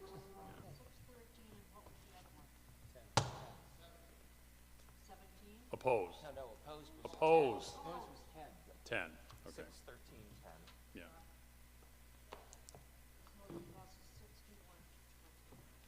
Motion carries 61-29. On to the library. Since we're still in Article 1. Mr. Mayo. That the town raise and appropriate the sum of $1,933,734 for the library department, and provide therefore that the sum of $62,285 be appropriated by transfer to the library materials and supplies account from the library trust fund income available, and the sum of $1,871,449 be raised and appropriated from the tax levy as stated in the recommendation book. Is there a second? Mr. Mayo. The request for the library is $1,933,734, a meager increase of 3% over last year's budget. Quite a feat considering the myriad of programs that continue at the library. I'm happy that the budget meets the required state standards and that Sunday hours are included. And congratulations to the BB on its 100th anniversary. Great event. The recommendation for the library is $1,933,734. Mr. Sullivan. Finance Committee recommends favorable action. Discussion on the motion under the library. There being no discussion, the motion before you is that the town raise and appropriate $1,933,734. All in favor? All opposed? Motion carries. Woke. That the town raise and appropriate the sum of $2,251,945 from the tax levy as stated in the recommendation book.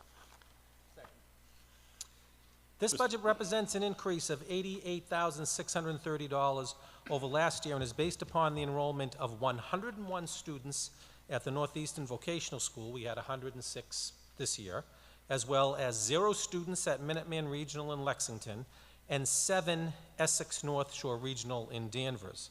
And I have to caution that we don't know until the fall, because we don't know what students show up. So this amount also includes Wakefield's share of the yearly cost of the new vocational school. This year, it's $135,000. Last year was $151,000. We do expect the yearly cost for construction to increase over the next few years as construction gets going, and we have accounted for the increase in our forecasting models, but it will be an additional burden. The VOC has adopted many cost-saving measures, including entering the GIC years ago, and I would caution everybody that not only is this amount contingent upon the number of students, but it's also contingent upon the state funding of Chapter 70 and regional transportation at the currently stated levels. We should talk about that for a second. The House has come out with their budget. The Senate, the governor came out with their budget, the House came out with their budget, and the Senate came out with their version. And they're all pretty close, so hopefully we have a good handle on that. The amount requested is $2,251,945. Mr. Sullivan. Finance Committee recommends favorable action. Discussion under the VOC. Be no discussion. The motion is to raise and appropriate $2,251,945. All in favor? All opposed? Motion carries. Unclassified, Mr. Mayo. That the town raise and appropriate the sum of $2,666,263 for unclassified portion of the budget as stated in the recommendation book, and provide that $2,107,387 be raised and appropriated from the tax levy, and $558,876 be raised and appropriated from available funds. Is there a second? Second. Mr. Mayo. The recommended total for the unclassified portion of the budget is $2,666,263, an increase of $61,181 over the current year's budget. The two main reasons for this increase in this budget is the increase in the general insurance portion of the budget and Medicare portion of the budget, which is due to the fact of a higher payrolls. This account pays the town's share of Medicare 1.45% of pay for anyone hired after April 1st, 1986.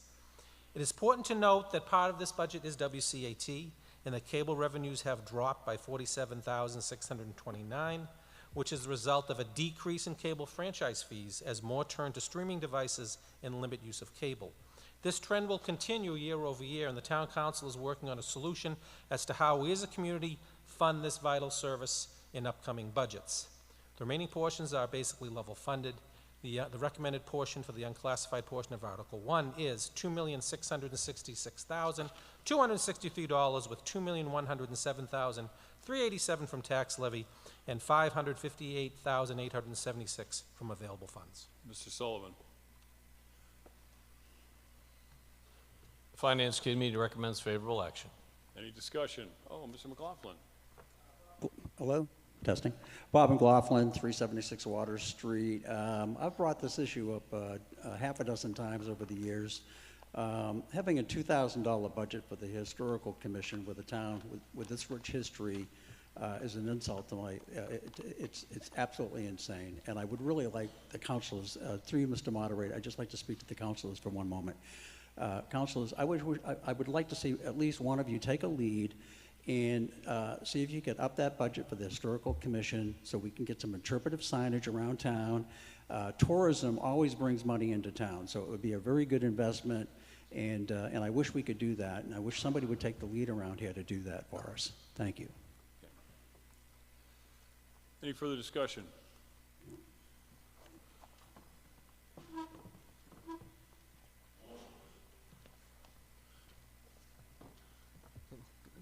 Good evening. I'm Ed Dombrowski, 15 Chestnut Street. Thank you, Mr. Mitchell, for the comments. McLaughlin. McLaughlin, excuse me. I think we had this similar discussion last time as well. I am the liaison to the Historical Commission, and we've had this discussion relative to spending. And this is a standard line item. I've talked to the Historical Commission about projects that they may be interested in. And I'm looking to and ready to go to bat for them when we identify specific projects.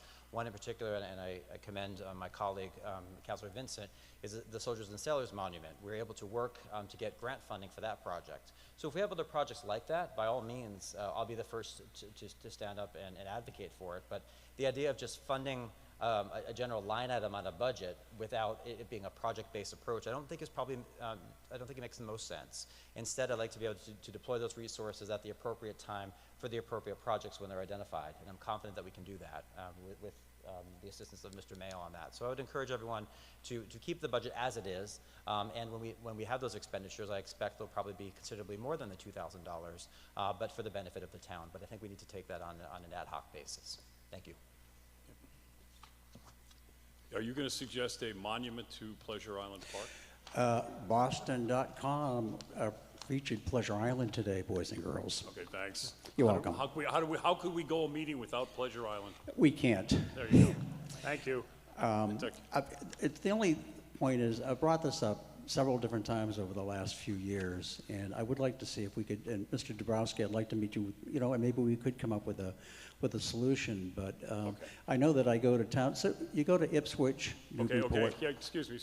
Sorry. You and Ed have this discussion offline sometime. This is a budget item. You asked a question, he responded. I understand. We're all Thank set. you. Yeah, we're not, okay, thanks. Thank you. Thank you, Bob. Monument to Pleasure Island. There being no further discussion, the motion before you is that the town raise an appropriate $2,666,263. All in favor? All opposed? Motion carries. Benefits and administration, Mr. Mayo. That the sum of $20,145,295 be raised and appropriated from tax levy for benefits and administration as stated in the recommendation book. Second. The amount requested for benefits administration reflects an increase of $661,781 over last year's budget, or 3.4%. The program benefits provided by the employee retirement system and the group insurance budget is set by statute with the employee's contribution to the group insurance cost determined by negotiations. The appropriation for the retirement system for fiscal year 2024 is $6,409,235, reflecting an increase of $321,456 over last year.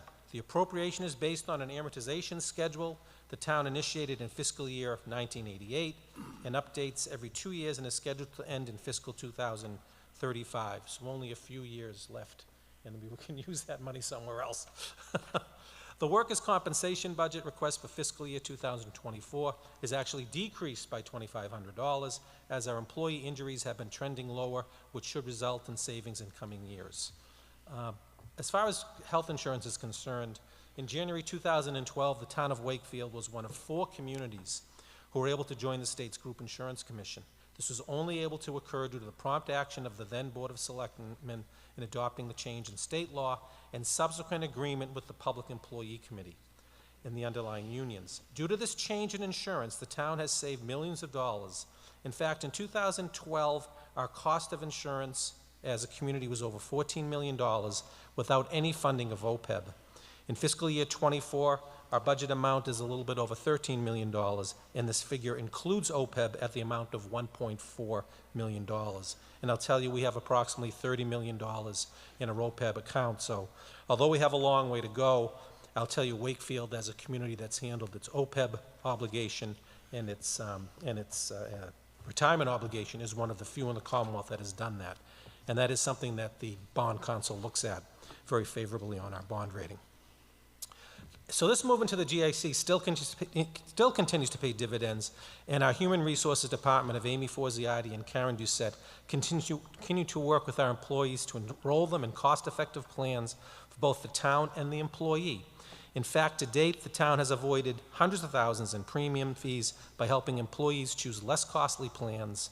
The corresponding employees also saved. We also have an opt-out program. Our opt-out program has achieved results in avoiding an estimated $645,000 in fees for fiscal year 23. So despite an increase in health insurance plans nationally for the cost due to the overall increase in health care, we are still way ahead of the game. So thank you for all your hard work, Amy and Karen. I think I see you guys back there, or I see Amy anyway. Thank you. The recommendation for the benefits and administration portion of Article 1 is $20,145,295. FinCom. Finance Committee recommends favorable action. Any discussion? Motion before you that the town raise and appropriate $118,887,622. All in favor? All opposed? Motion carries. Light Department. That the town appropriate the sum of $982,016 from the light operation account to the contributory retirement pension accumulation fund account, and to appropriate the sum of $1,580,483 from the light operation account to the employees group insurance account, and to appropriate the sum of $41,000 from the light operation account to the workers' compensation insurance account, and that the balance of the receipts of the municipal gas and light department from July 1st, 2023 to June 30th, 2024 be appropriated for the use of the department for other expenditures, provided, however, that if the income from said department shall exceed the expenses of the department for said period of time, the use of the excess in whole or in part shall be determined by the Board of Light Commissioners. Is there a second? Second. Mr. Mayo. Yes, the final portion of this article allows for the orderly transfer of funds from the different accounts within the Wakefield Municipal Gas and Light Department to the town pension, group insurance, workers' comp, and retirement accounts as the Light Department employees partake in these programs and are funded not from the tax levy, but from the receipts of the Light Department. Mr. Sullivan. The Finance Committee recommends favorable action. Discussion. The motion before you is the formula that Mr. Mayo just read you. All in favor? All opposed? Motion carries. Article 2. Here we go. All right. Article 2, to see if the town will vote to raise and appropriate from the tax levy or transfer from available funds a sum of money for the capital outlay as follows, or to see what the town will do about it.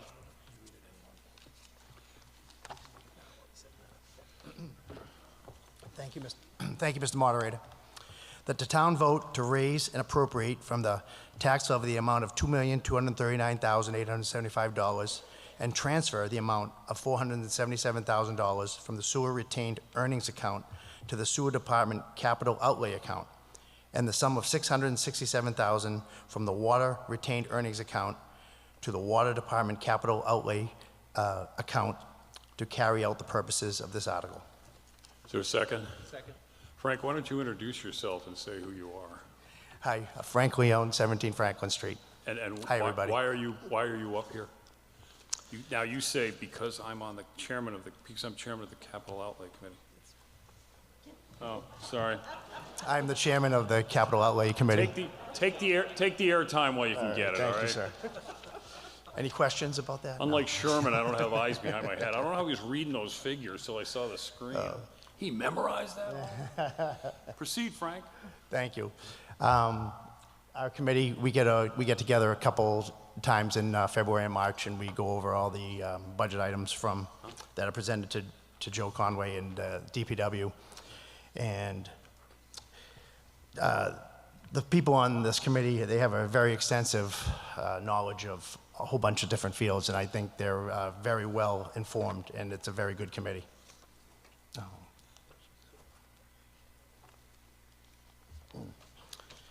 Quickly review the process.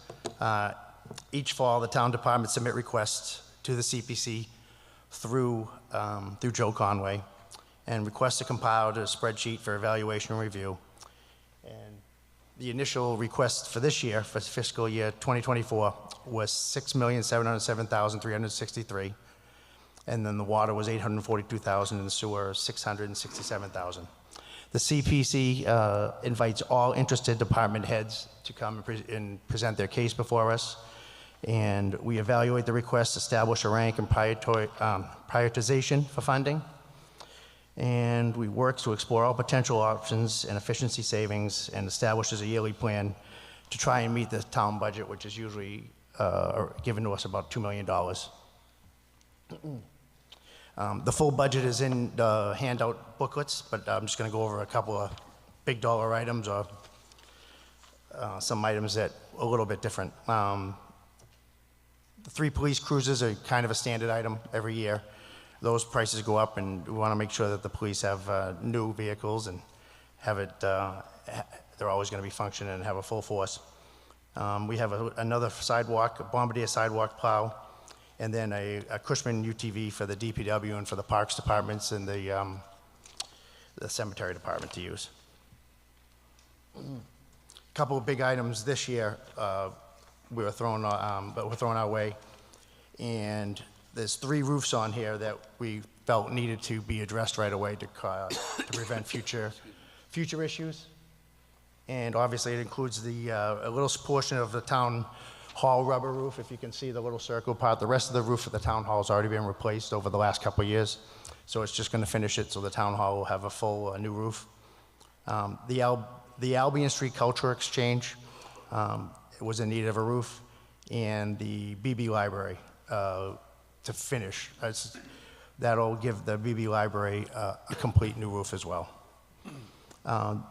Another item and these are going to start hitting us in the next couple of years as well, is a new chiller AC replacement for the Woodville School. That one's been on its last legs. That's been there since the school was built.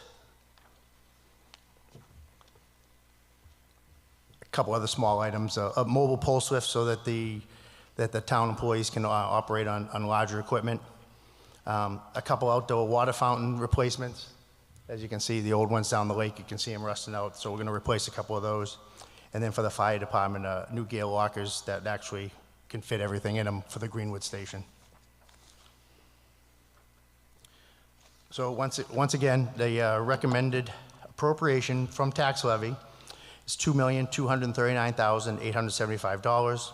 From the water enterprise account, $667,000, and from the sewer enterprise account, $477,000. Thank you. Mr. Sullivan.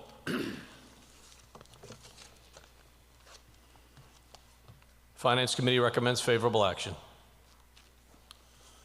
Discussion. Mr. McLaughlin.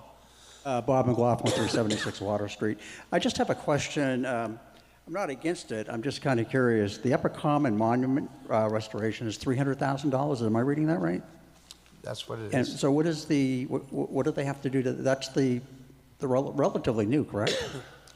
No, the other one behind it with the cannons and the Civil War monument. Okay, Yes. okay. All right. I was a little confused. So what do they have to do to that? To get that thing restored? New cannonballs. Sorry. Thank you. Oh, is that the Flint Memorial? Is that what it is?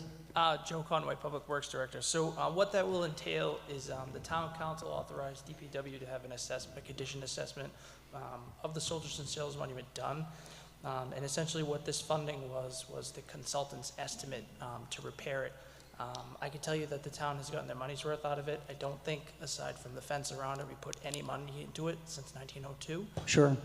But the masonry is starting to fall apart. If you look at the corner of the columns, there's like 4 pieces that kind of stick out. The lead joints have all come out of it that need to be replaced. One of the soldiers is missing a hand.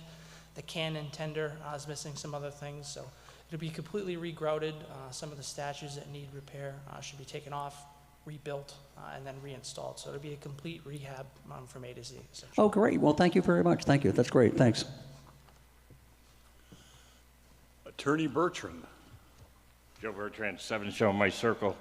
I was going to respond to that, and Mr. Conway answered most of the questions. Actually, it was also vandalized in the 1970s, where pieces were broken off of that, and that's what's being repaired. Thank you. Any further discussion? Under Article 2, that the town raise and appropriate from the tax levy the amount of $2,239,875 and transfer from the $477,000 from the Sewer Department capital outlay account and $667,000 from the Water Department capital outlay account. All in favor?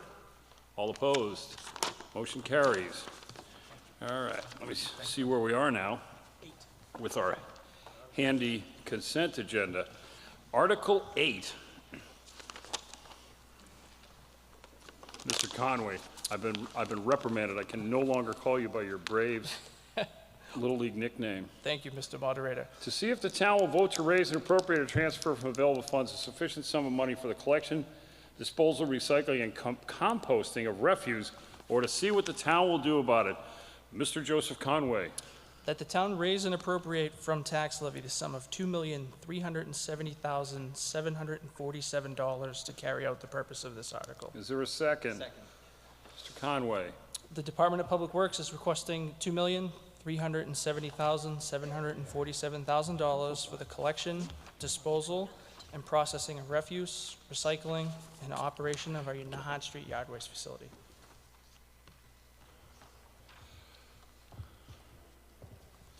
That it? You all done? How'd it go, Joe? These are kind of, yeah. Mr. Sullivan. And the Finance Committee recommends favorable action. Any discussion? Motion before you under Article 8, that the town raise and appropriate from the tax levy the sum of $2,370,747. All in favor? All opposed? All right. Nice job, Joe. All right, where are we off to now? 13, I believe. 13? You're back up, huh?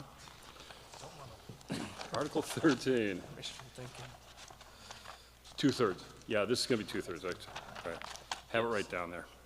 To see if the town will vote to implement collective bargaining agreement between the town of Wakefield and the Wakefield Firefighters Union, Local 1478. Wrong article. Oh, sorry. Geez, right. God, it's still early, too.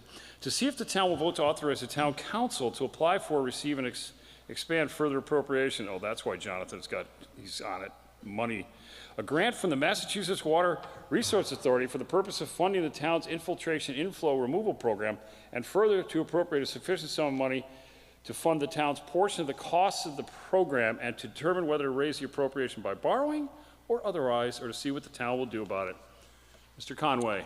Thank you, Mr. Moderator. That the town vote to authorize the town council to apply for, receive, and expend a grant loan from the Massachusetts Water Resources Authority in the amount of $1,310,000, of which 75%, or $982,500, represents a grant portion, and 25%, or $327,500, represents the loan portion to the town by the said Massachusetts Water Resources Authority for use by the town for the town's inflow and infiltration removal program. And further, that the town authorize the town treasurer, with the approval of the town council, to issue bonds or notes of the town to the Massachusetts Water Resources Authority, payable over 10 years from the Sewer Enterprise Fund, to carry out the purpose of this article. Is there a second? Second. Mr. Conway. So this article is to fund Phase 14 of the MWRA grant loan funding for inflow and infiltration reduction work. What this will do is provide investigation, cleaning, and structural lining to the town's sewer system, eliminating extraneous flows that enter the sanitary sewer system and saving the ratepayer money. Mr. Sullivan. The Finance Committee recommends favorable action. Any discussion on the motion under Article 13? There'd be no discussion. The motion is to raise and appropriate, to apply for and receive or expend a grant loan from the MWRA in the amount of $1,310,000, of which 75%, $982,500, represents a grant, and the 25%, or $327,500, represents the loan portion. This has to be two-thirds, which threw me off on my reading because I'm always alerting. So two-thirds, if it's not unanimous, we will count. All in favor? All opposed? Does anyone have their hand up that I can't see? That would be unanimous, Madam Clerk. All right. Article 14, to see if the town will vote to, 1, accept the provisions of General Laws, Chapter 4455C, to establish a trust to be known as the Wakefield Affordable Housing Trust Fund, and then turn the page, which for the purpose is to provide the creation and preservation of housing that is affordable to the town of Wakefield, for all the reasons on that entire page. Mr. Mayo. That the town vote to, 1, accept the provisions of General Law, Chapter 44, Section 55C, to establish a trust to be known as the Wakefield Affordable Housing Trust Fund, whose purpose shall be to provide for the creation and preservation of housing that is affordable in the town of Wakefield for the benefit of low and moderate income households, and 2, adopt a new chapter in the general bylaws of the town to be numbered as Chapter 70 and entitled Affordable Housing Trust as set forth in this article. Is there a second? Second. Mr. Mullen, it's a single vote though, right? Yeah, okay, why don't, we had in our notes here, majority, okay. Yeah, single vote on this, 2 parts. Mr. Mayo. Thank you, Mr. Moderator. Every now and then we have an article that is truly exciting. This year, in my humble opinion, it is Article 14. Let's see what kind of life I have. That's where I am. Article 14 would add a valuable tool to our Making Wakefield a Better Place for All toolbox. In 2005, the state legislature passed Mass General Law, Chapter 44, Section 55C. The legislature passed this bylaw to simplify the process of establishing a local housing trust fund. Since then, over 130 communities have adopted the statute. Today, we ask this body to adopt the statute in a new bylaw that is the purpose of creating and preserving affordable housing in Wakefield for the benefit of all low and moderate income households. Now, like any bylaw of this length, in particular, there is a lot of legalese. This bylaw basically mirrors the statute, so while happy to discuss any individual sections, let me summarize some potential results from the adoption of this bylaw and statute.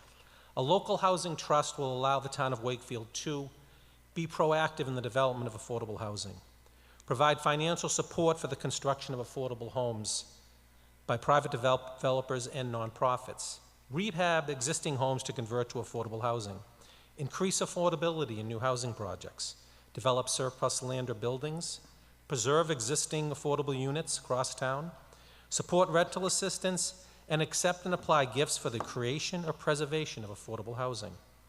It is important to note that this housing would be available to all groups, including our valued seniors. This tool was recommended in the housing strategy as a housing strategy in the 2015 Wakefield Housing Production Plan. It's been talked about Vision 2030 and is currently also recommended through the master, or seems to be recommended through the new master planning process. Procedurally, if passed today, the Town Council will advertise for and appoint a 9-member board of trustees, which will include, can I get to that? Which will include a member of the Town Council, a member of the Planning Board, a member of the Council on Aging, a member of the Housing Authority, a member of the Finance Committee, a member of the Commission on Disabilities, as well as 3 members of public who, to the extent possible, have a background or interest in affordable housing. Some examples of what other communities have utilized this tools on is Andover. Andover purchased a property, converted it into a modestly priced 3-bedroom home rather than a developer building a McMansion. Sudbury purchased land and Worcester Habitat for Humanity built an affordable duplex on the site. Other communities like Danvers created soft second mortgage programs which help buyers with down payments and closing costs. The trust will also allow for the reinvestment of proceeds of the sale of affordable units. And currently, Wakefield has $760,000 non-tax levy money that's available from affordable units that over the years, the state could not find another affordable customer. So the property is sold at market, tragically, comes off our list, but money goes back into a fund. We really don't have a mechanism to use it. So we start off with some money right off the bat. This is a great tool. It does not require any tax levy money and is supported unanimously by the Town Council. We hope that you accept this statute, adopt this bylaw, and make some people's dreams come true by finding an affordable home in this great town. Thank you. Are you up on this? No, I don't think so, right? No money.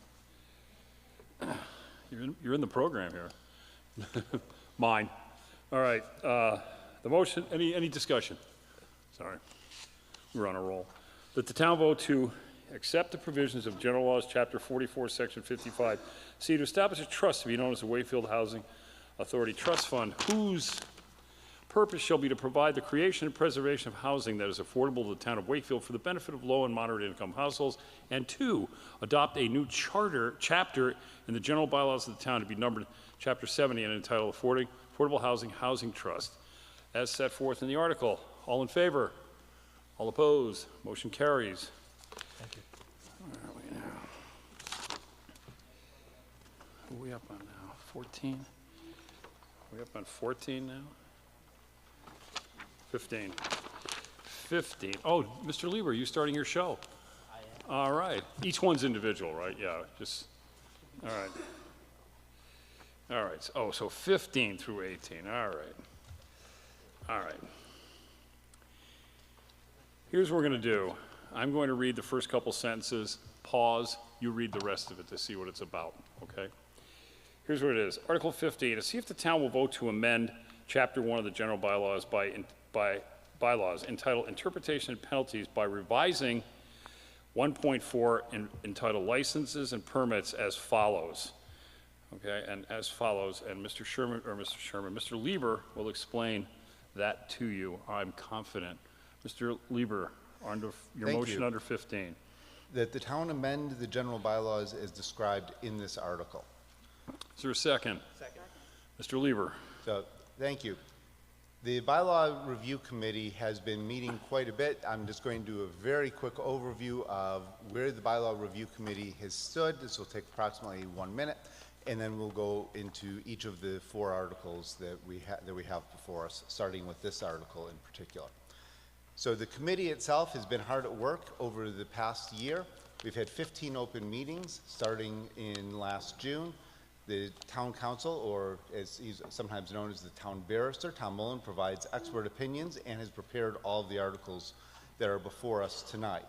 We have solicited input from various referenced town departments, public bodies. A variety of residents have also given their opinion, all of which is greatly appreciated. So many sources provide us with input. Anyone is welcome to any of the meetings themselves. There are 4 separate articles, and the goal really has been to simplify the bylaws, apply consistency, remove unnecessary language, make them easier to read, and clarify the intent where necessary. So with that, let's get on to this particular Article 15. It's very straightforward. It's doing language clarifications itself, having a consistent use of the word public body instead of words such as committees, subcommittees, and councils and commissions. It just uses the word public body, which encompasses any of those types of bodies, however they happen to be named or created. It also relabels sections of Chapter 1 for ease of reading and consistency with the actual editing that's being done before you.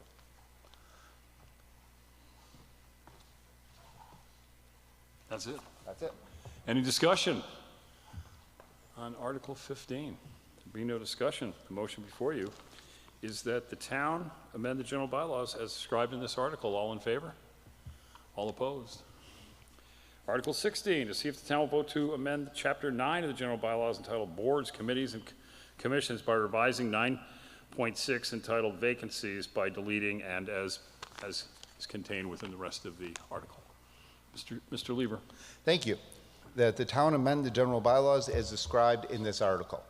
Chapter 9 is our general governance article, and the purpose here is again to remove duplication, to clarify the language referencing to public bodies wherever possible. It also goes ahead and it simplifies some of the language that was duplicated amongst some of the different sections.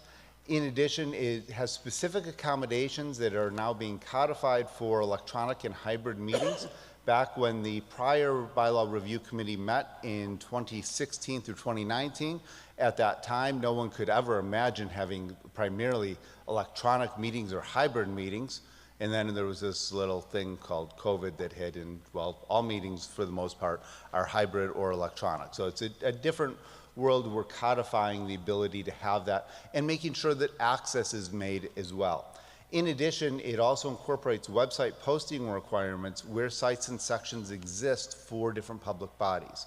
That enables everyone in the public, all of us, to go to the websites to get information more easily. And it requires less times going back and forth with the town clerk as the records officer and others to try and get information. So it specifies things within our governance and sets the expectations as in a directory manner to go ahead, or an advisory manner, to make sure that we have things such as minutes posted to the websites and other elements as well. Any discussion?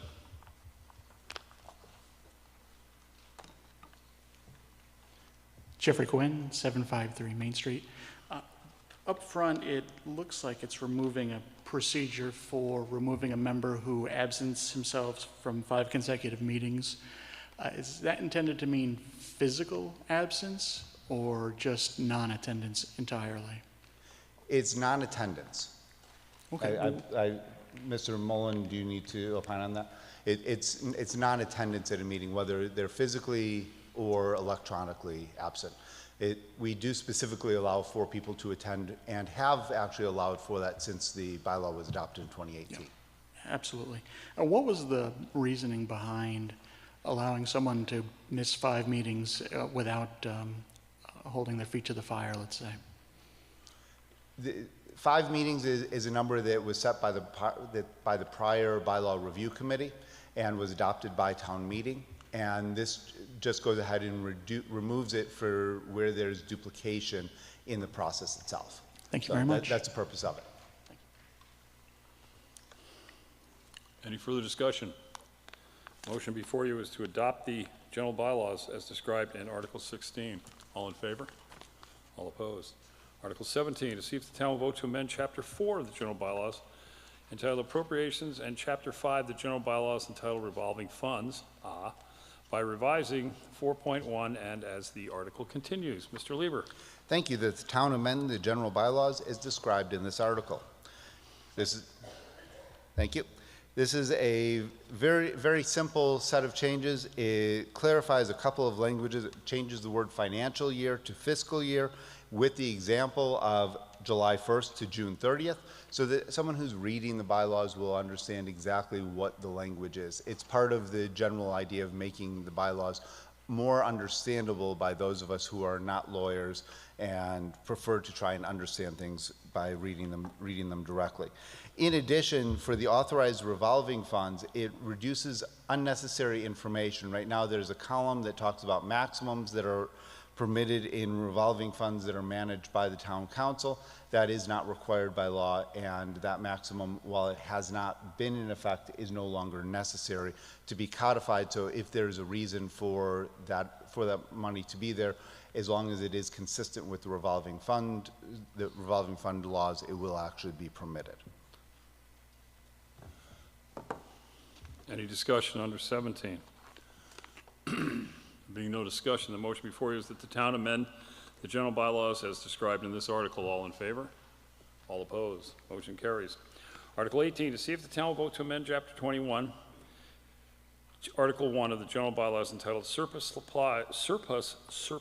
Supplies by deleting Section 2.1-1 entitled Disposition and the word counselors and replacing with the word council, and or see what the town will do about it. Mr. Lieber.